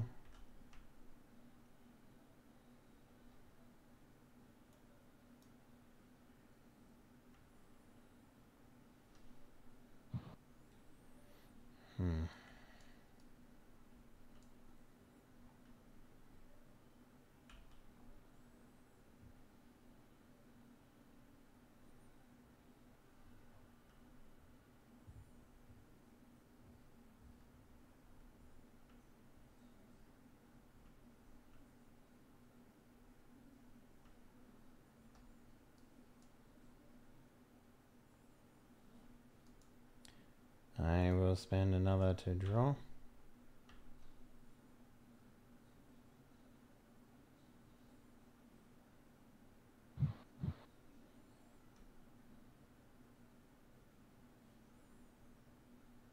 That's interesting.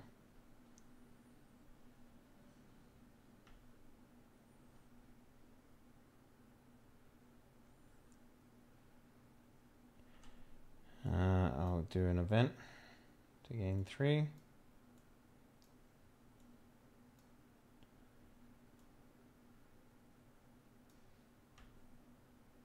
I'll pay 5 to gain 4.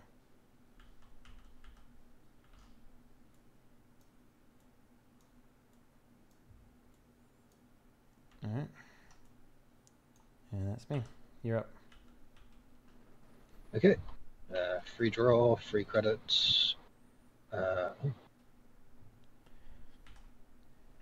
Generally, I would just use dice instead of tokens. Makes it easier for the opponent to see how many you've got, all that sort of stuff.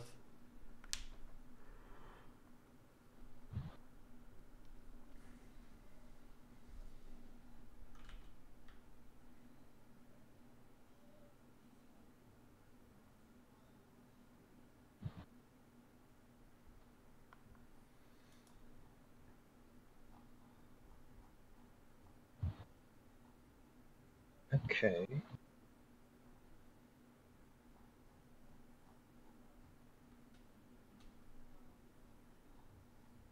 I'm gonna play Beanstalk Royalties to gain 3 credits. That seems to be a card we have in common. Yeah, I would say so. How many you got? That's what I'm trying to fucking figure out. Oh, you I just- know there is an option during setup to just use a counter, like a thing. Yeah, so you can just group them together, it's fine.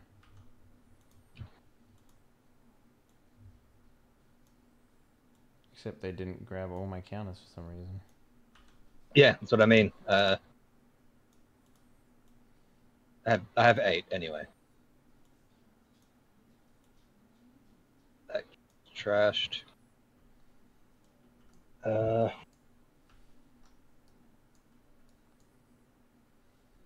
See, this is dangerous. We both have a lot of money right now, you know?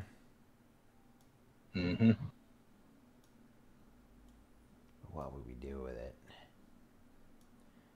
I think they go as high as 8 maybe in the stack. Like, I don't seem to be able to put anything else in there. What I think it is the ones we start with don't stack with the rest of them. Yeah, sure. I'd believe that. So I'm going to put these 3 over here and just try with... Nope. Yeah. No, that's stacked. Really? Yeah. For some reason, the other ones don't like stacking. They don't look like they're stacked, but if you hover over them, it actually says 8 instead of, being split. Alright, I'll do the same for mine then. Yeah. Okay, yeah, that totally works. That's fucking weird. Anyway. So I'm going to flip 1 to draw. Remember, you have to discard down to 5, though, at the end of the round. Yep.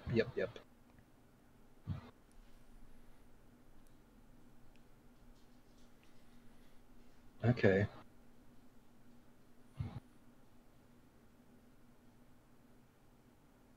Think I can see how I can make this work. I will spend my last one to gain 1 credit. Okay. Alright, so my turn rolls around. Draw a card. Draw a card.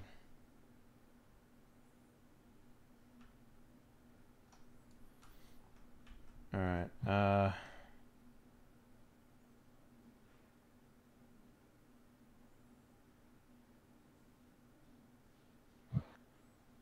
I'm going to spend 1. I'll force you to turn that. So I must either res it or trash it. Which one? Res it or trash it. Yeah, no, which ice were you targeting?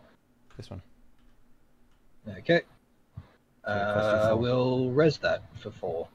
Mm-hmm. Okay.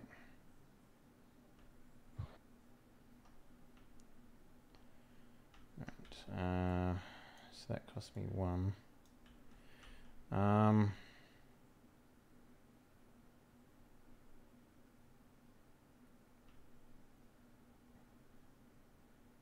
So I'm gonna play something. I don't know what this icon means, but I guess we'll work it out. I'm gonna play this resource. What's that icon there? Okay, so that's 2 repeating, so you gain 2 each time. Is it gain 2 every turn? Because yours is different, right? Because yours actually says gain 1. It's And I couldn't find anything in the book recurring credit is what it represents. So this resource location, 2 recurring credits, so it gains 2 credits. Use these credits to pay for removing tags, prevent up to 3 meat damage by trashing it. So I just get a free So it gains 2 credits on it. every turn? I believe. Is it? Is it every turn? I think so. To removing Yes. tags? Okay. I think it like stores 2. I don't know if it gains another 2 every turn. Okay. Anyway, that cost me 2, so that's my turn, I guess. Oh wait, I actually don't know if that was my last turn or not. So yeah, okay, so yeah, if you spend them, they get replaced at the end of your turn. Right. Okay. Sorry, at the beginning of your next turn, they'll be replaced, and you can only spend those credits as instructed on the host card. So Makes basically, sense. you can Yeah, spend that makes those sense. to Mhm. remove a tag, or you can trash it to prevent up to 3 damage. Yeah. So basically, I just get a free tag removal at every turn, essentially. Yeah. Cool. Good to know. All right. You done? Yeah. Yeah. I draw 2 Cool. cards, play at an event, and then play the resource. So yeah. Okay. I get a free draw and credits.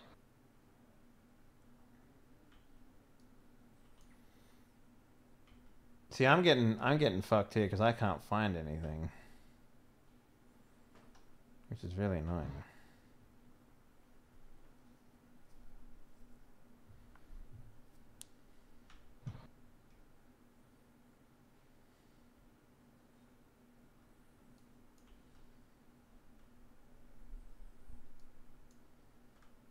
All right. So I'm going to play this here. Mm-hmm. That's 1. 2, I'm going to play this here. Mm-hmm. Yeah. And for 3, play the hedge fund, which So just get a 4. net gain of 4. Mm-hmm. It's my turn. All right. Draw 1. Draw 2.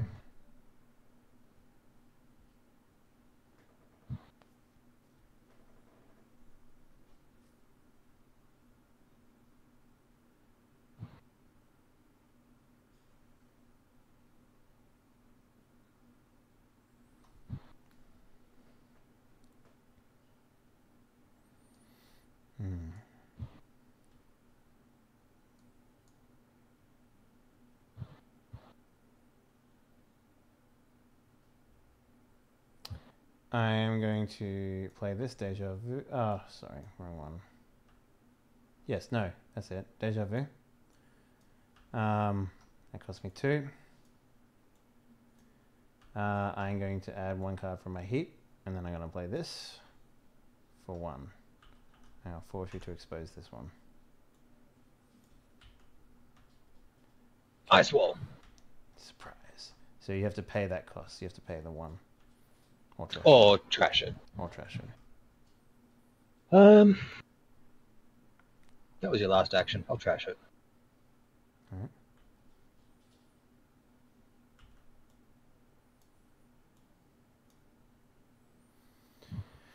Yeah, I'm not finding anything, man. I keep drawing events and not drawing any programs, you know? I can't do anything until I have programs. One. So. 1. There you fuck. Okay. Don't know why that card's... No. It wasn't. It's fucking weird. That looks so wrong. I do not like that card in the least bit. Whoever fucking designed that needs to go away. Okay. Right. So I'm going to pay 1 and 1 credit to advance this by 1. Great, I know what that is. See, now you have money. And I'm not getting any programs. It's the exact opposite. I just think these decks are fucking terribly made, to be honest with you. The thing is, I don't need the money in this case. Yeah. Which is weird. This is just kind of a luck of the draw sort of thing. But so my second action is a shipment from Kaguya. So I can place 1 advancement token on each of up to 2 different installed cards. I'm going to place 2 on here. Uh-huh. Then I'm going to play another one for my final action. Place another 2 on it. Oh, And okay. res. What is it? Ah, when you score priority requisition, you may res a piece of ice ignoring all costs. Okay, so what are you resing? Wait, why'd you put it in front of that one? Because this now goes into my scoring area. And you can just... Oh, I see. That's interesting. So what's that worth? Like 3? It's worth 3. Not 5. Yep. Bitch. Hey, it can be advanced and has +1 strength. Yeah. Wow, that's interesting. I see how that works now. That's a pretty cool concept of how that works. I think you saw the best my deck had to offer last round. And now I'm seeing the best your deck has to offer this round. See, I didn't want to start this until I had the credits to activate Hadrian's Wall. Yeah. So I literally was like, okay, I need to just sit quietly and hope he doesn't attack me. I just can't attack you. That's the problem. I literally have this data sucker and that's it. Oh, for fuck's sakes.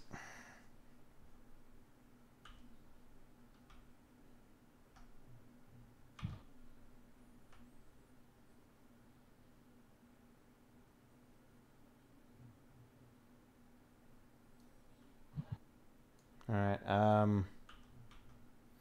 make a run on your deck. Yep.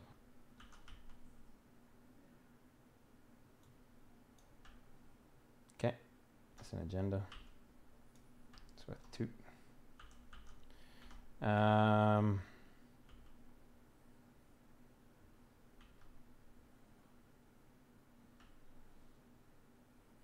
And so that happens. I get 2 credits for my character, and then I get 1 for my thingy, and I get a virus counter.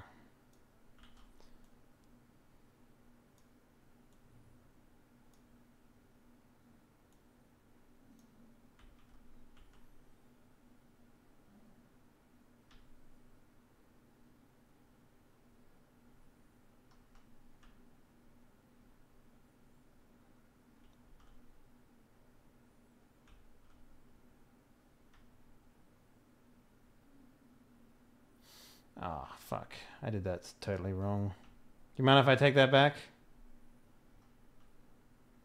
Because all I was going to do is run this. Yeah, go. Actually, no. You know what? It doesn't matter. I'll just do that now because it doesn't matter. I'm just going to take 5 of your credits out.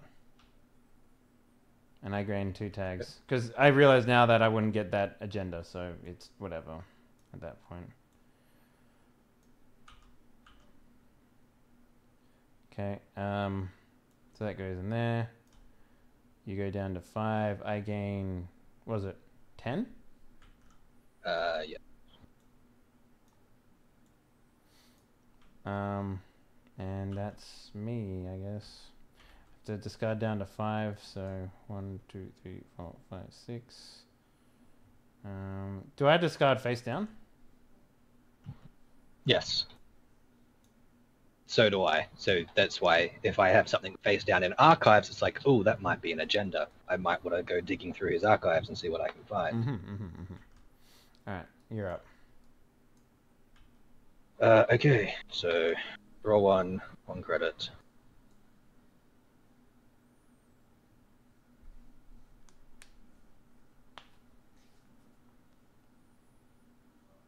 Oh wait, did I get to use this resource? Does that just happen? So you'd still have to pay The action, but click. I can use those resources. Okay, I see what you're saying. Right. Yeah. And then at the end of your turn, those 2 would come back. Right, that makes more sense. Okay.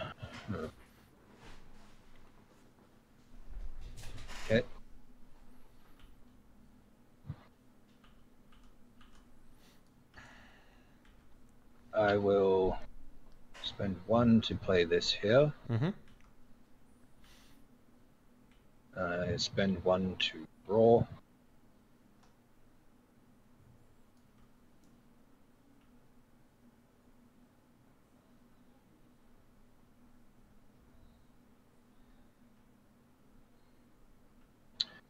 And I will spend one to play this here. Okay. Because I know you got that fucking sneaky backdoor in there somewhere. Alright. That was a fucking useful card. I didn't Like- think it would be that useful, but it actually got me a lot of stuff, so... Well, that's how you kept stealing my agendas. Yeah, So alright. it was like, I'd draw it, and then you'd just be like, I'm just going to go through the back door again. You keep leaving it open. My turn? Yep. Alright, I'll draw one.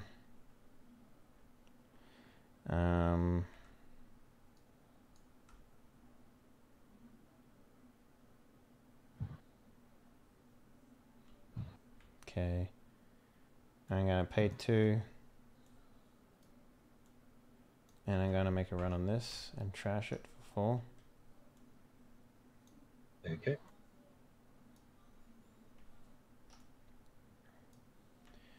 That's my second. Successful run. Gain 1 credit. Gain 1 virus. That gets trashed, by the way, this one. Yeah.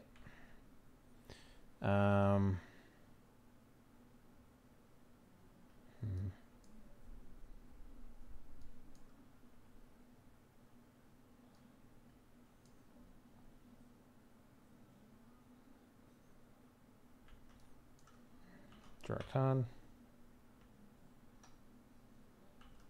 Draw a card. Okay.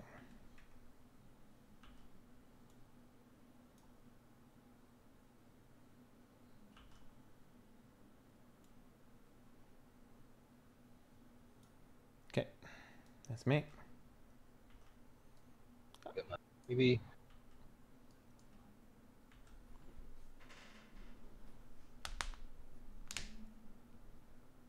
I will spend 1.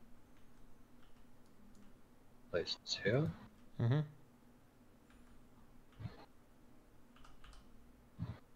Whatever. I will draw 1.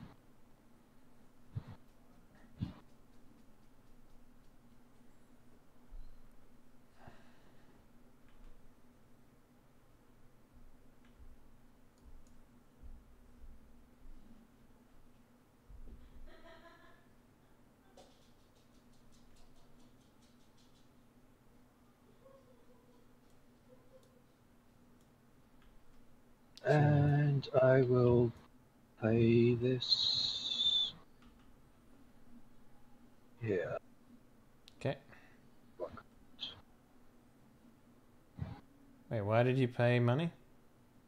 Because it's the second one. I have to. Oh, right. After the first one, it costs. Yeah. Okay, my turn. Draw a card.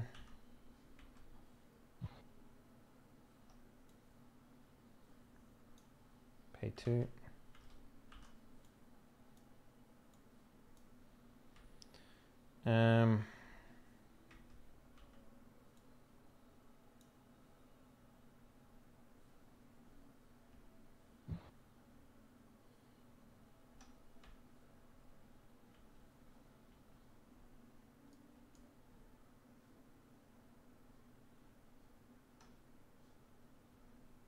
Draw a card.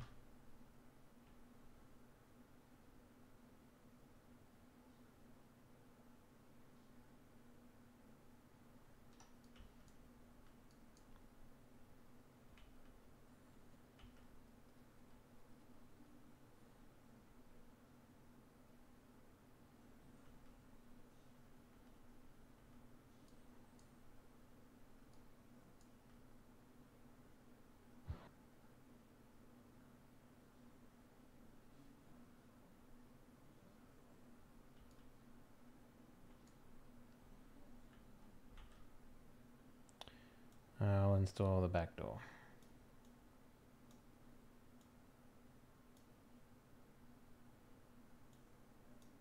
For 4. You're up. Okay. You draw.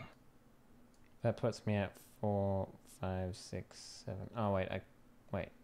5, 5, 6. Wait, I can't install it. Sorry.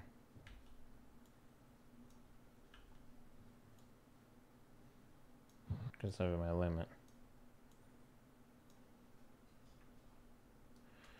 Well, in that case, I might as well just draw one more card. And then you'll have to discard.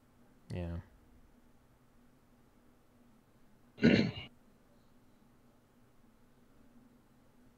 Actually, you'll have to discard 2. Yeah, that's fine. Well, I'll get rid of that because I can't install it. And this one. It's weird how this doesn't stack, but you know, whatever. Okay, you're up. Alright, so I drew this. Right. I will spend 1 to play this here. Mm-hmm. Yeah. Let me double check this guy. Okay. I will spend 1 to take a credit, and I will spend 1 to advance this 5. Okay.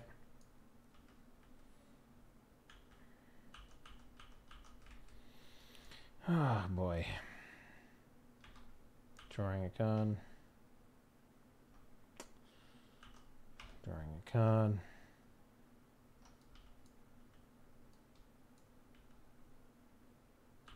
Drawing a card. Fucking, are you...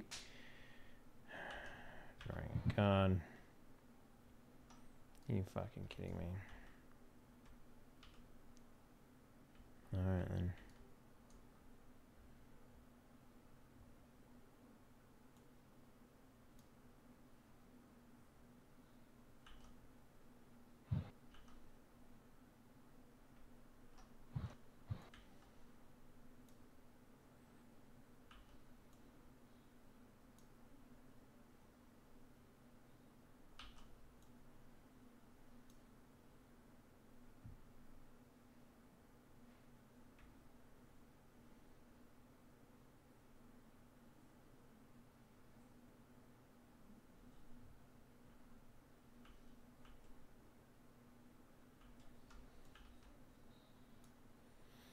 Alright, you're up.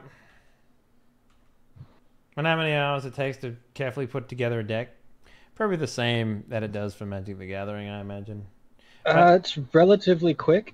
Yeah, because actually thinking about it, because cards have, you need to have this many in your deck. Like, it's not like Magic where you can choose to have one of the 4 total of this card. If you pick this card, you have to have 4 of these cards in your deck, and whoever you play as your character, corporation or character, states how many they can have at a minimum. So, I don't know. There's also not nearly as many cards as Magic the Gathering has. So. That is also true. Man, I'm getting completely... I reckon I'll start getting into all my programs now. Right? That's basically what it's looking like. God. You literally have free reign right now because I don't have any programs to fucking do anything. I really don't. Ugh, it's annoying. Like, what is this one here? It's a barrier, right? I can get through that. Yeah. Well, I mean, it's a strength 7 barrier. Oh, yeah. I also have, 3 viruses, so that technically it's a strength 4 barrier, and this is a strength 2. And I have enough money to just make it as many things as I want. Like, is it like it doesn't upgrade? I think right? I'm pretty sure it's 1 credit gives it +1 strength. I don't think it's like if you pay 2 credits it gets +2 strength, because there's other cards that have 1 credit for +3 strength. So is that like what you're doing? You're putting a marker on it? Do I have to do that for this? No, it's only used in that one run. So yeah, I just pay credit and get it up, right? So if you were to pay 1 credit on this, it would become a strength 3. Mm-hmm. Which, combined with your 3 virus counters, which gives this negative. They put that at 4, and then this would be a 2, and I can make it a 3. But I couldn't pay 2 credits and make it a... Well, that's not true, because I can spend 2 to break a barrier subroutine, right? With the icebreaker. Well, maybe it is true then. I don't know.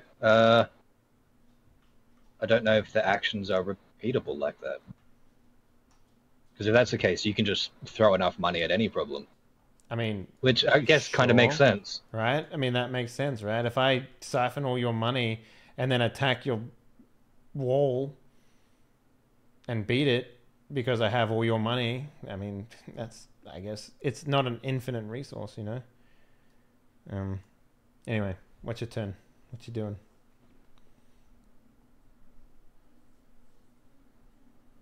Right, sorry. So I drew one. Yeah, I did my free draw. I'm going to play this face down here. Yeah. I'm kind of at my... So what happens when I run out of my stack? Do I just lose?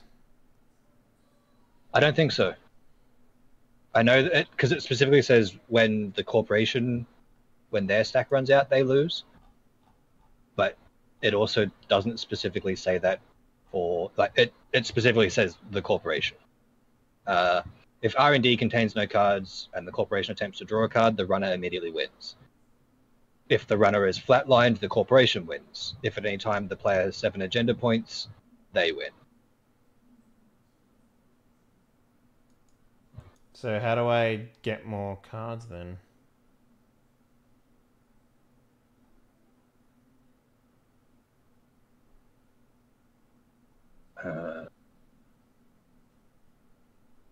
I don't know.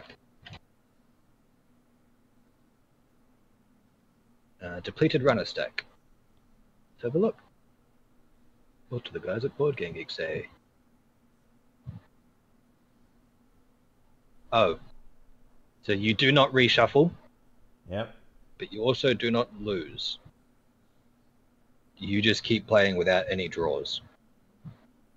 Fair. I'm guessing they assume that by that point you've either got everything you need or you've already lost.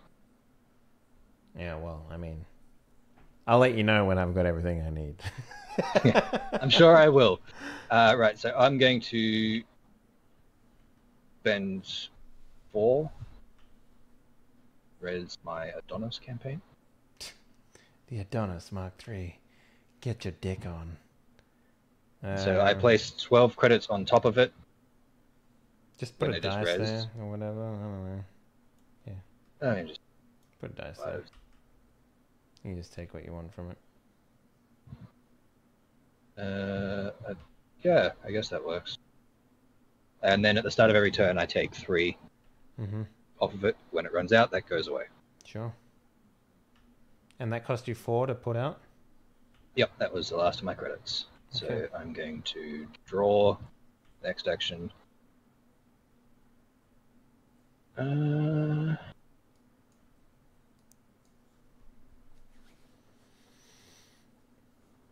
Yeah. Yeah, that's my final action. It's all that there. Wait, no, I can't. Shit.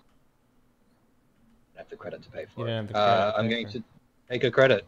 Okay. For my final action. All right then.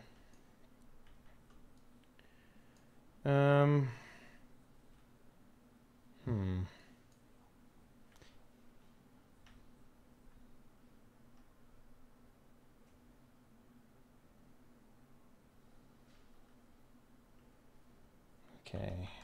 Flip.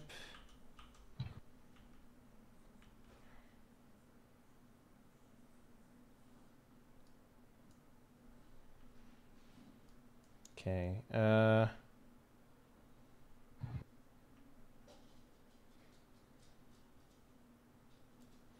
Alright, I'm gonna play this for 1.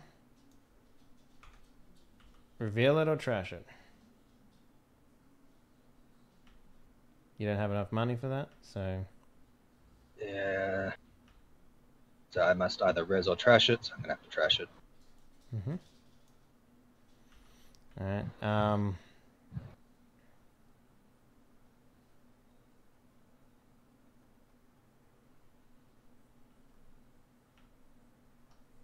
Alright, I'm gonna play this for 2.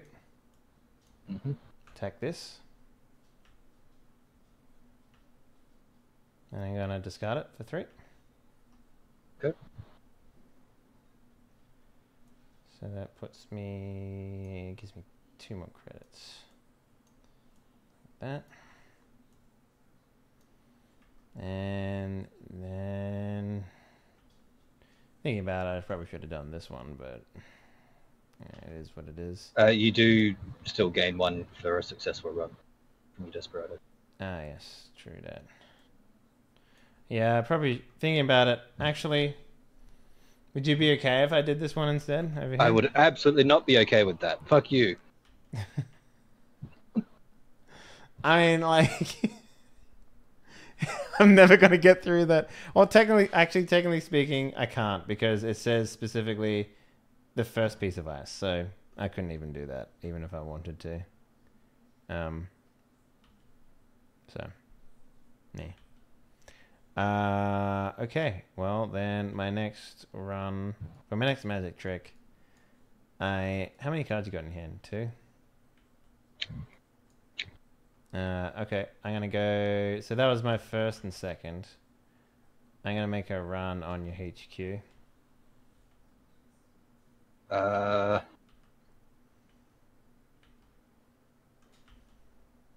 not gonna res that, so you've Cool. got free access.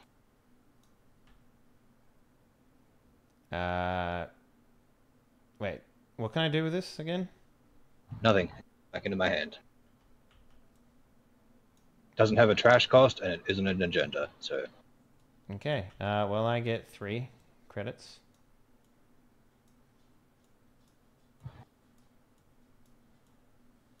For being a good boy. And...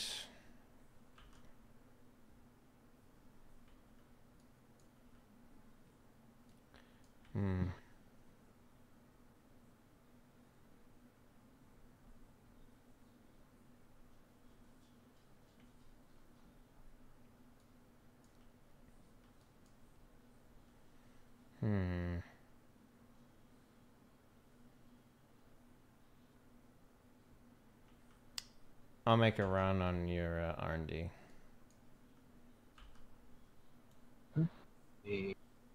Oh wait, are you gonna do it? I'm... Yeah, no, you can have it. See the top card, see what it is.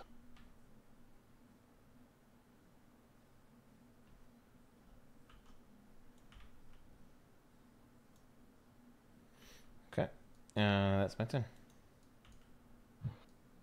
Okay. Freebie draw.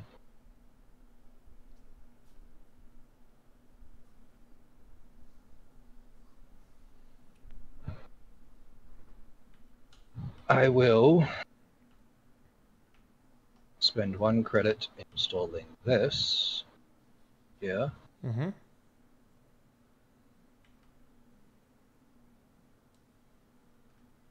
Wait. What were you again?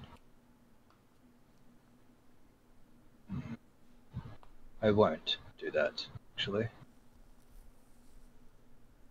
I will spend all 3 turns taking 1 credit. Okay. Alright. Alright. I am going to spend my first turn playing this event card of Account Siphon. And do a run on that. So I can make you up to lose 5. I take 2 tags, and I gain 2 for every core, everything. I'm going to res my archer. Now, does that actually work? Like if successful, okay. So you... I must forfeit an agenda. To me. Just wondering, where does that come from specifically? Well, you have to forfeit 1 from your hand, and if you don't have 1 in your hand from here, I guess, if that's an agenda.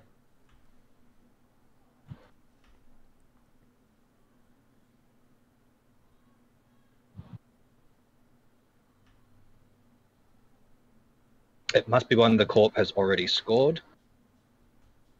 Oh, scored. Shit. That's interesting. So you lose your 3 points and I gain it?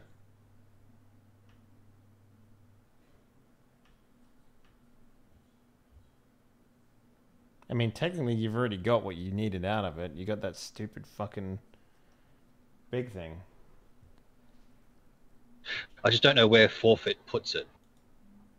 Forfeit means you hand it over to me, right? Let's see if is there like a card thingy in here.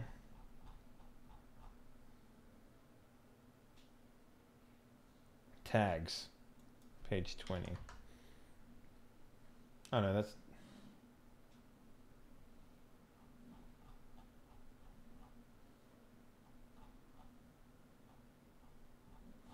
that's weird.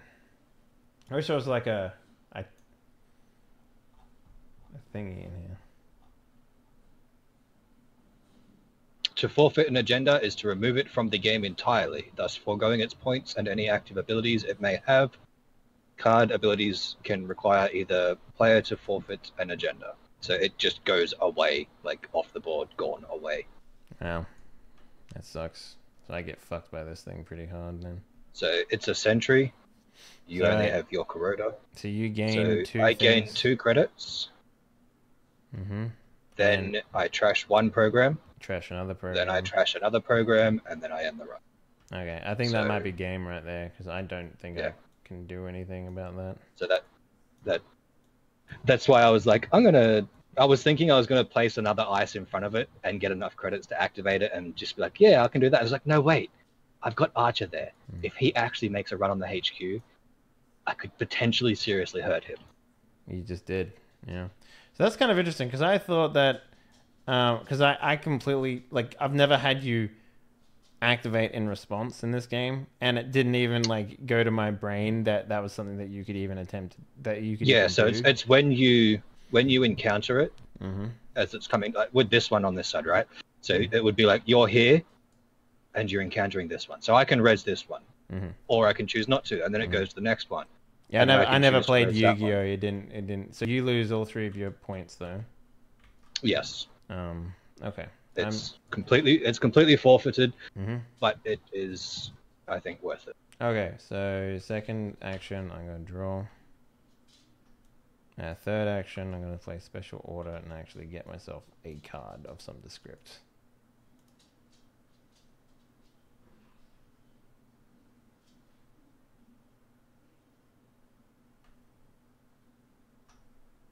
So you have sentries and a barrier right now.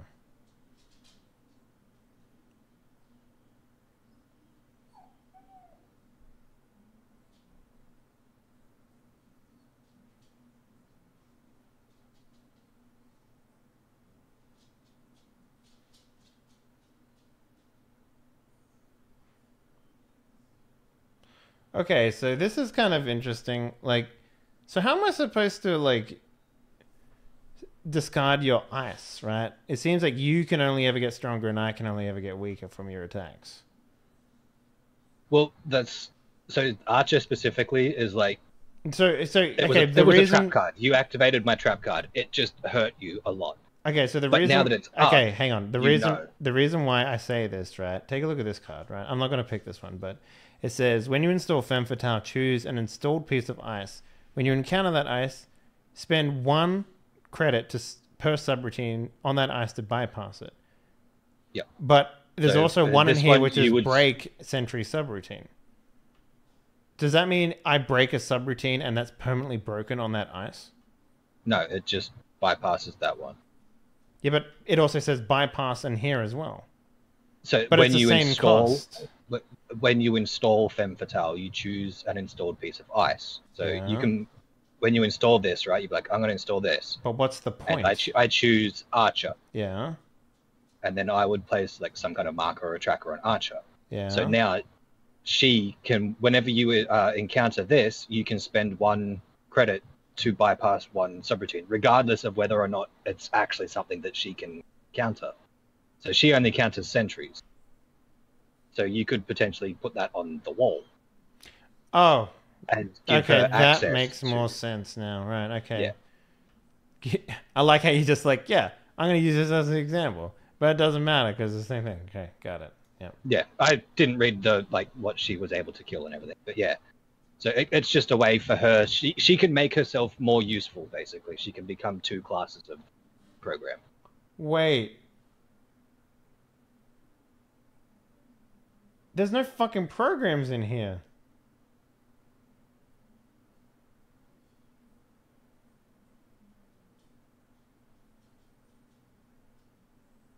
Oh, wait.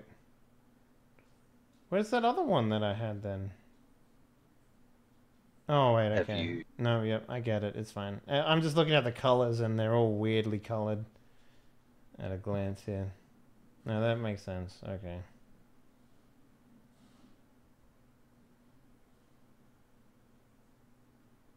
So what's that? Sentry? Yeah.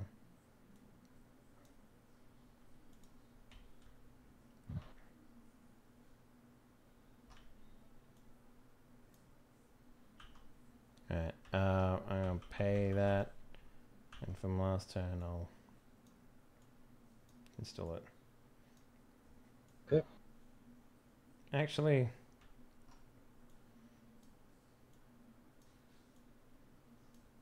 no, I won't do that. I'll put in my thing. Last turn I'll do this and just gain 4. Before I can't use it. Okay. Alright, there we go. Alright, you're up. Alright. I think you might have got me here, man. I don't have enough fucking anything left in my deck to do something now, so. I will 1 action to play this. And I will res it for 2 credits. And we keep trying with those pad campaigns. People just, sometimes they buy them, sometimes they don't, you know? This one is bigger. But the last one was smaller. But this one's bigger. Yes, we market research showed you didn't like smaller. So instead of making the phone more smaller and compact, we decided to make it like infinitely larger, introducing the new monitor-sized phone. 26 inches of perfect phone goodness. You can carry it in a briefcase. You can carry it in a briefcase or your backpack.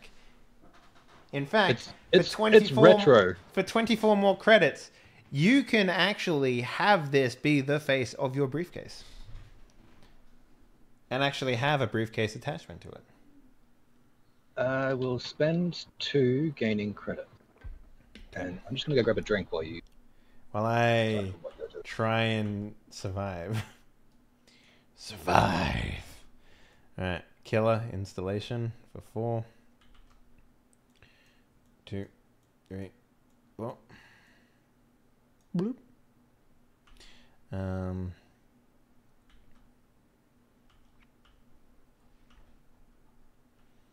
At 6. So I'll need to. I can't even attack that, man. I'd have to have a virus and attack it, and yeah, I don't think I can even break it.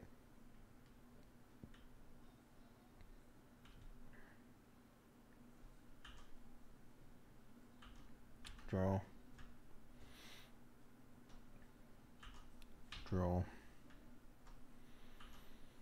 Draw.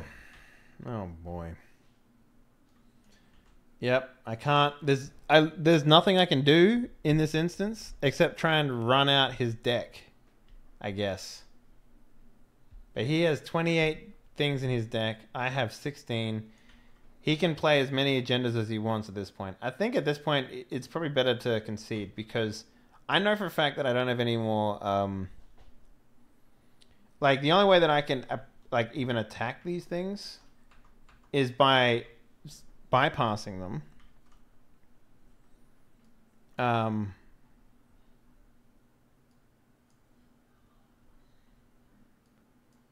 Or by like... So the Lady Killer could potentially do it, I guess. Theoretically. I could bypass them, but I've already used 2 of my bypass cards, so I don't have any more of those left. And the only other thing that I could do is install viruses, but I threw away my other virus because I kept drawing more cards to see if I can install them. So I think at this point it's better off to concede. Because I can't think of anything else in here that would do that. So I don't know. I'm kind of a little bit up shit creek here. Yeah. Well, I guess we'll wait for Doc to get back to give him the exciting news that his corporation can continue to be evil without me being a thorn in his side. So I feel like this like you need to understand the ins and outs of the cards a little bit in order to sort of make headway. It seems like realistically what the Netrunner tries to do is have a program that can assault the types of programs that they have, the type of ice that they have.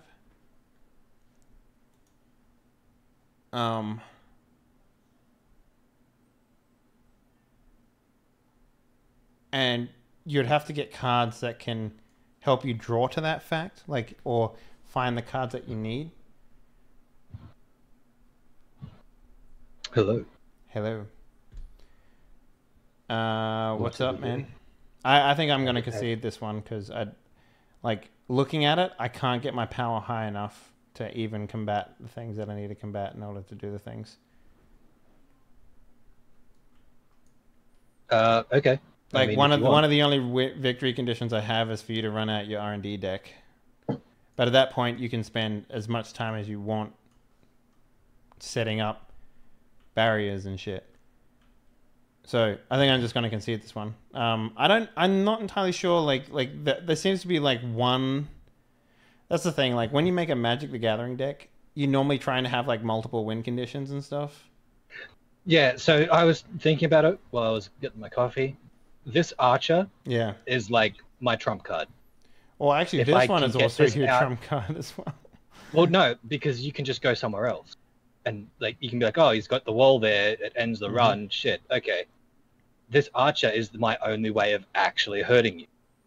But you can also like it trashes programs. Yeah. If I trash your programs, then it's like, okay, you lost your corrode thing, which means you can no longer do anything to barriers. Yeah. And that kind of like that gives me it's my only attack really. Whereas on your side, like you have one way of breaking through sentries, one way of breaking through barriers. Yeah. I feel like because these are tutorial decks, I think that they specifically kept it simple. Yeah, like my only win condition is to pull out a program that deals with your ice, right? If I was going to make a hacker deck, I would probably, like, looking at the way that this sort of played out for me, a lot of the big swings that I did were based on me subverting your ice altogether, right? And one of the things that I really focused on was making sure you had no money in order for you to do what you needed to do, right? And that seemed to work for me in the first one. And I don't know if that was like, if you had money in the first game, do you think you would have won? Yes. Yeah. Well, maybe. Or we would have had a proper match then, like, right? In this game, it was a pretty handy victory to me so far. In the last game, it was a handy victory to you because I just didn't have the money to do anything.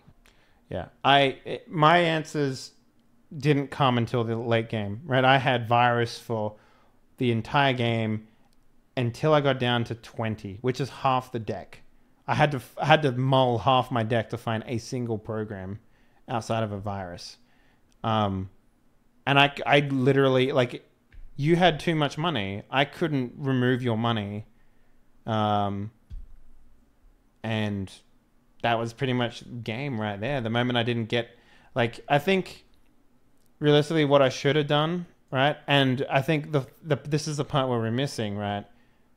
There's a mulligan rule, right? Yes. You can choose to mulligan your initial 5 cards. So what does that mean? Like, what is the actual rule on that? So when we draw our first 5 cards, the corporation can decide if they want to mulligan. They discard their 5 cards, shuffle, draw 5 new ones. And they keep whatever they get? Yeah, and you're forced to keep your second hand. and then the runner gets to do the same thing. He can shuffle his 5 cards back into his deck and draw 5 new ones, basically. So you can't choose to keep like select few cards out of the deck, out of your hand, No, and then... it's a full hands discard. Okay, it's interesting. It's I mean, that could be potentially good. Like, for example, on my end, if my first hand was just 5 ice cards, it's like, shit, I can't. This isn't going to work because I need initially something that's going to earn me a bit of cash. Yeah, so that's the problem that I had with mine. I probably should have looked whether I had at least some programs, and I probably didn't look. I think thinking about it, I think you started with your virus. Yeah, but the virus doesn't do anything. Yeah, it enhances the strength of other things. Yeah, I mean, it's important to have the virus in this deck because looking at it, my programs aren't capable enough to dealing any sort of damage to your end game cards. You're like playing a green deck, and I'm playing like a fucking red deck, and I just didn't get the cards I needed, and you got your big monsters out before I could do anything. Well, getting this Hadrian's Wall out for free was a really strong move because like this. All right, priority so requisitions. I'm conceding. What's under here? 10 card. What's under here? Oh, another one. Okay. Yeah, I mean, it wasn't going to be used for anything special. I was initially going to actually use it for Archer. Okay, so these other ones aren't so bad. These code gates and stuff like that. That's not so bad. Yeah. Mostly everything is just it does something kind of bad and then ends the run. And then you got Archer and you got this Hadrian's Wall. Yeah, like Hadrian's Wall 10 to res it, I was never going to be able to pay for that. Like, getting 10 credits, there's probably 4 things I could have bought. This Archer is kind of like, that's probably the best card in your deck almost. To a degree. Yeah, that's what I was saying. It's like, this is my trump card. This is the card. Literally every single time that I run against you, I could say, I mean, what's the other one say? Like I could, if this was exposed, I could run on this pretty easily and just like I pay the 1 to end the run, and just lose if I am using my last turn to do this run. I don't have to lose that turn. Yeah. Yeah, it just slows you down if you. This one over here. This one over here. This one here. On the other hand, trashing one program and trashing another program, they're impossible to not use, and end the run. So I'm paying 3 gold, 3 credits, probably, if I'm using like killer, right? And on top of that, I also have to pay. Have a virus out. Also have to pay 3 to get my strength up. And also have to pay 3 to get around that. And then worst case scenario, you get 2 credit. I think, yeah, and the only reason this works is because the corporation can play them face down. If you had have seen that was there, I would never make a run on it. I would find cards to subvert that. Yeah. So this is kind of interesting. Like you can build up you can build up ice, right? All the way up there. And I would never be able to do anything about it. Like I can't, like it makes it super hard. That's what I did here. Yeah. I saw this. It's like, okay, I've got a really strong barrier here. If I just put a sentry up, it kind of, this is a mostly secure lane. You would have to put a lot of work in, and I can put something important behind here and start working towards that. Yeah. So whereas on this one, you could literally just play your inside job and just bypass the turret and trash it. Which I did do. But it also gets considerably more expensive every time I add. Like if I were to put Archer here, I'd have to pay 3 credits just to put it there, and then 4 to activate it, and forfeit agenda. Like the cost gets really fucking big, and it's like, okay, there's definitely something here. Oh yeah, so I'm going to use my assassin queen. So do you have to have scored an agenda to forfeit an agenda, right? Yes, it has to be one that has already scored. Oh, I could. It's fucking expensive. I see why that's a bit more expensive than what I initially thought. Yeah. That's interesting. This is a kind of weird game because I'm reliant on you making a mistake and me taking advantage of that. I mean, that kind of makes sense. Like I had to wait for you to spend all your credits before I could jump in and do anything. All right, like I was hoping, banking on that fact, but it's an interesting game. It's an interesting game. Well, that took fucking 3 hours to do 2 games. That's interesting. Yeah, the games seem to run they're relatively quick. It's like an hour a game, maybe 45 minutes a game. It's just we're learning, so it's a bit slower. It's kind of interesting that you can go in and build your own deck. Like, can you imagine, like, that would be so weird. Like, as a corp, as a corporation, you just have to protect yourself, right? Your deck is, I just need to protect myself good enough to get my agendas out. But a Netrunner, on the other hand, you have to build, like, there's no, like... Oh, shit, I actually have 2 archers. Yeah. Is those dots on the side of the card how many you can have in the deck? Or you have to have in the deck? No. Okay, so if you look right here, there's 2 little... Yeah, pips. That's what I was talking about, like the pips. Oh, yeah. Okay. I thought you were talking about these ones. These are the affiliation. So when you're building your deck, your corporation or your hacker has... So it's got 45 is the minimum cards you can have, and 15 influence. Wait, so these little pips down here you're talking about? Yep. Yeah. Yep. So if I were to try and put this in a deck that wasn't Wayland, it would cost 2 influence. And there'd need to be 2 of them. Okay. Where does it say how many you need to have in each deck? Right here. Okay. That's the influence, and up here is how many need to be in the deck. It says 101? It's the 2 little dots next to that. Oh, those 2 little dots? Yep. Okay, that's interesting. Most of them seem to be 2s. There's a couple that are 3s, like the priority requisition has 3. Oh, and the 2 little dots on this one are down here. Okay, yeah. Yeah. Can you have more than that? No, it's 2 specifically that they have that many, I believe. Mm-hmm. Okay, well that's interesting. Like, this is a very interesting... Like, I don't think this deck even has any way to upgrades. deal with my... Yeah, it doesn't look like it. I'm sure the game gets a lot more complicated. I'm sure there's like there's no console stuff for me.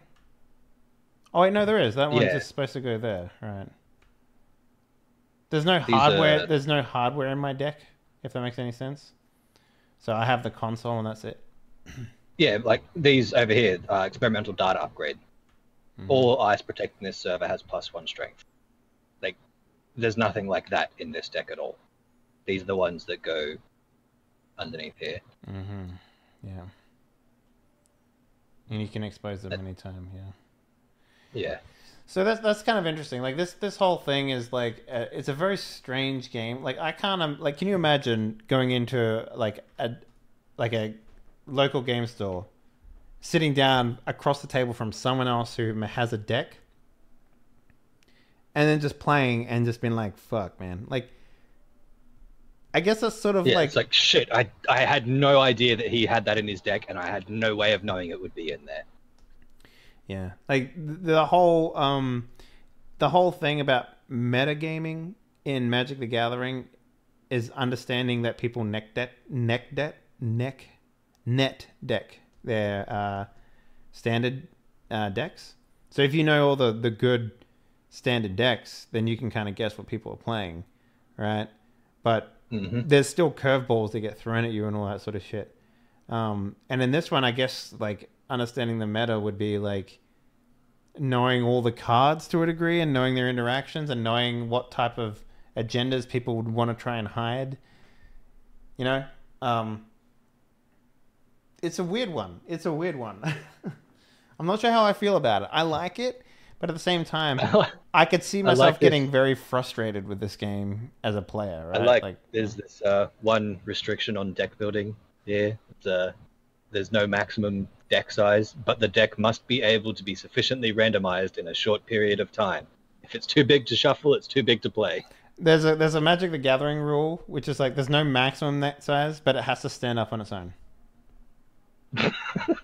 That's legitimately a rule in Magic the Gathering. The deck has to be able to stand up on its own. So can you imagine like a towering deck?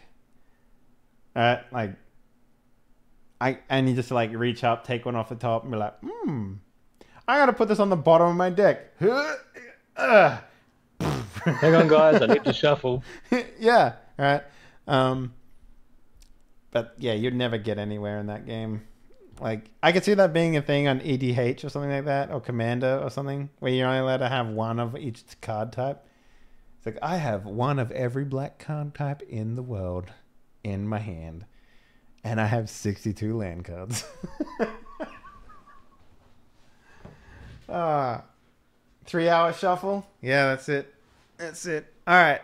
So, what are you thinking, Doc? It's a pretty good game. Yeah. I enjoyed it. It was definitely a lot simpler than I initially expected going in. Yeah. Like I thought it this game was much more complicated. Yeah. I think that I'm sure it does get more complicated with some of the other cards that I have seen already through like learning how to play it. They need a terms glossary in the book though, for sure. Like, there is on page 31, but it doesn't help all too much. Oh yeah, there is. Hey, jack out. The process of which a runner voluntarily ends his own run. Oh shit! Yeah, you can see something coming and being like, "Fuck, I'm leaving. I'm gone." Wait, so I can like when you flip it, I can choose to engage it or jack out. Yeah. Not on the first ice encountered, I believe. It's only after you've encountered the first one. So you could like say encounter something that's face down, and you end up having to pay all of your credits to get through that one without damaging yourself or whatever, and then you're like, shit, I can't afford to tackle the second ice, so I'm going to leave. You kind of, it's like a between ice thing. You choose to leave. Oh, interesting. Okay, cool. Well, yeah, guys, I think we're going to leave it there. Thank you very much for watching. This is an interesting game. I don't think I would ever invest in buying this game though. I think I'd rather stick to Magic. I actually think it's not a terrible idea to actually buy this game as a hard copy, just because it can easily be a one-off investment. I don't know, man. There's so many extra cards. Like here's the thing. I'm subscribed to the subreddit that's for Netrunner, right? And every once in a while I'm just like, here's a a secret new card coming out next week, and I'm just like, fuck, man, how many cards have they got in this game now? Like, that seems insane. It's like playing. We should play a game of Pathfinder card game. I don't know if you've ever played that before. I haven't, no. It's actually pretty fun. They made like a mobile version of it, but so basically you buy the game, you get 4 encounters, which last like however long they do. But what they've done is, and they're like the size of like maybe they have like 50 cards in a booster in an encounter deck, right? And they just release these little packs of 50 cards, and that's what you buy, and they cost like $20 each. And I'm just like, fuck, man, they must make so much money off that shit. It's a good game. Anyway, so it's like you buy the booster, and that's one additional encounter. Yeah. Is that how that works? Yeah, well, the encounters, it's a story, right? So you go from it's one like to... You're buying another campaign book. Yeah, you're buying, like the third or like the 4th encounter that you play is like the 4th campaign book. But yeah, guys, thank you very much for watching. If you haven't already done so, consider following the channel, and if you're feeling saucy, why not subscribe? Get access to the cockpit and the best of merch on Twitch. On top of that, we have our play-by-post game over on the Discord channel right now. It's called Fanfiction. Everyone can join in. You definitely should. Tomorrow, we're going to be... So I guess the first GM turn for that is going to be Monday at 9 a.m. So make sure you have your introduction and stuff done by then, and then I'll go through and do that on Monday, I guess. So anyways, guys, thanks for watching. We outie. Have a good one. Bye-bye. Bye.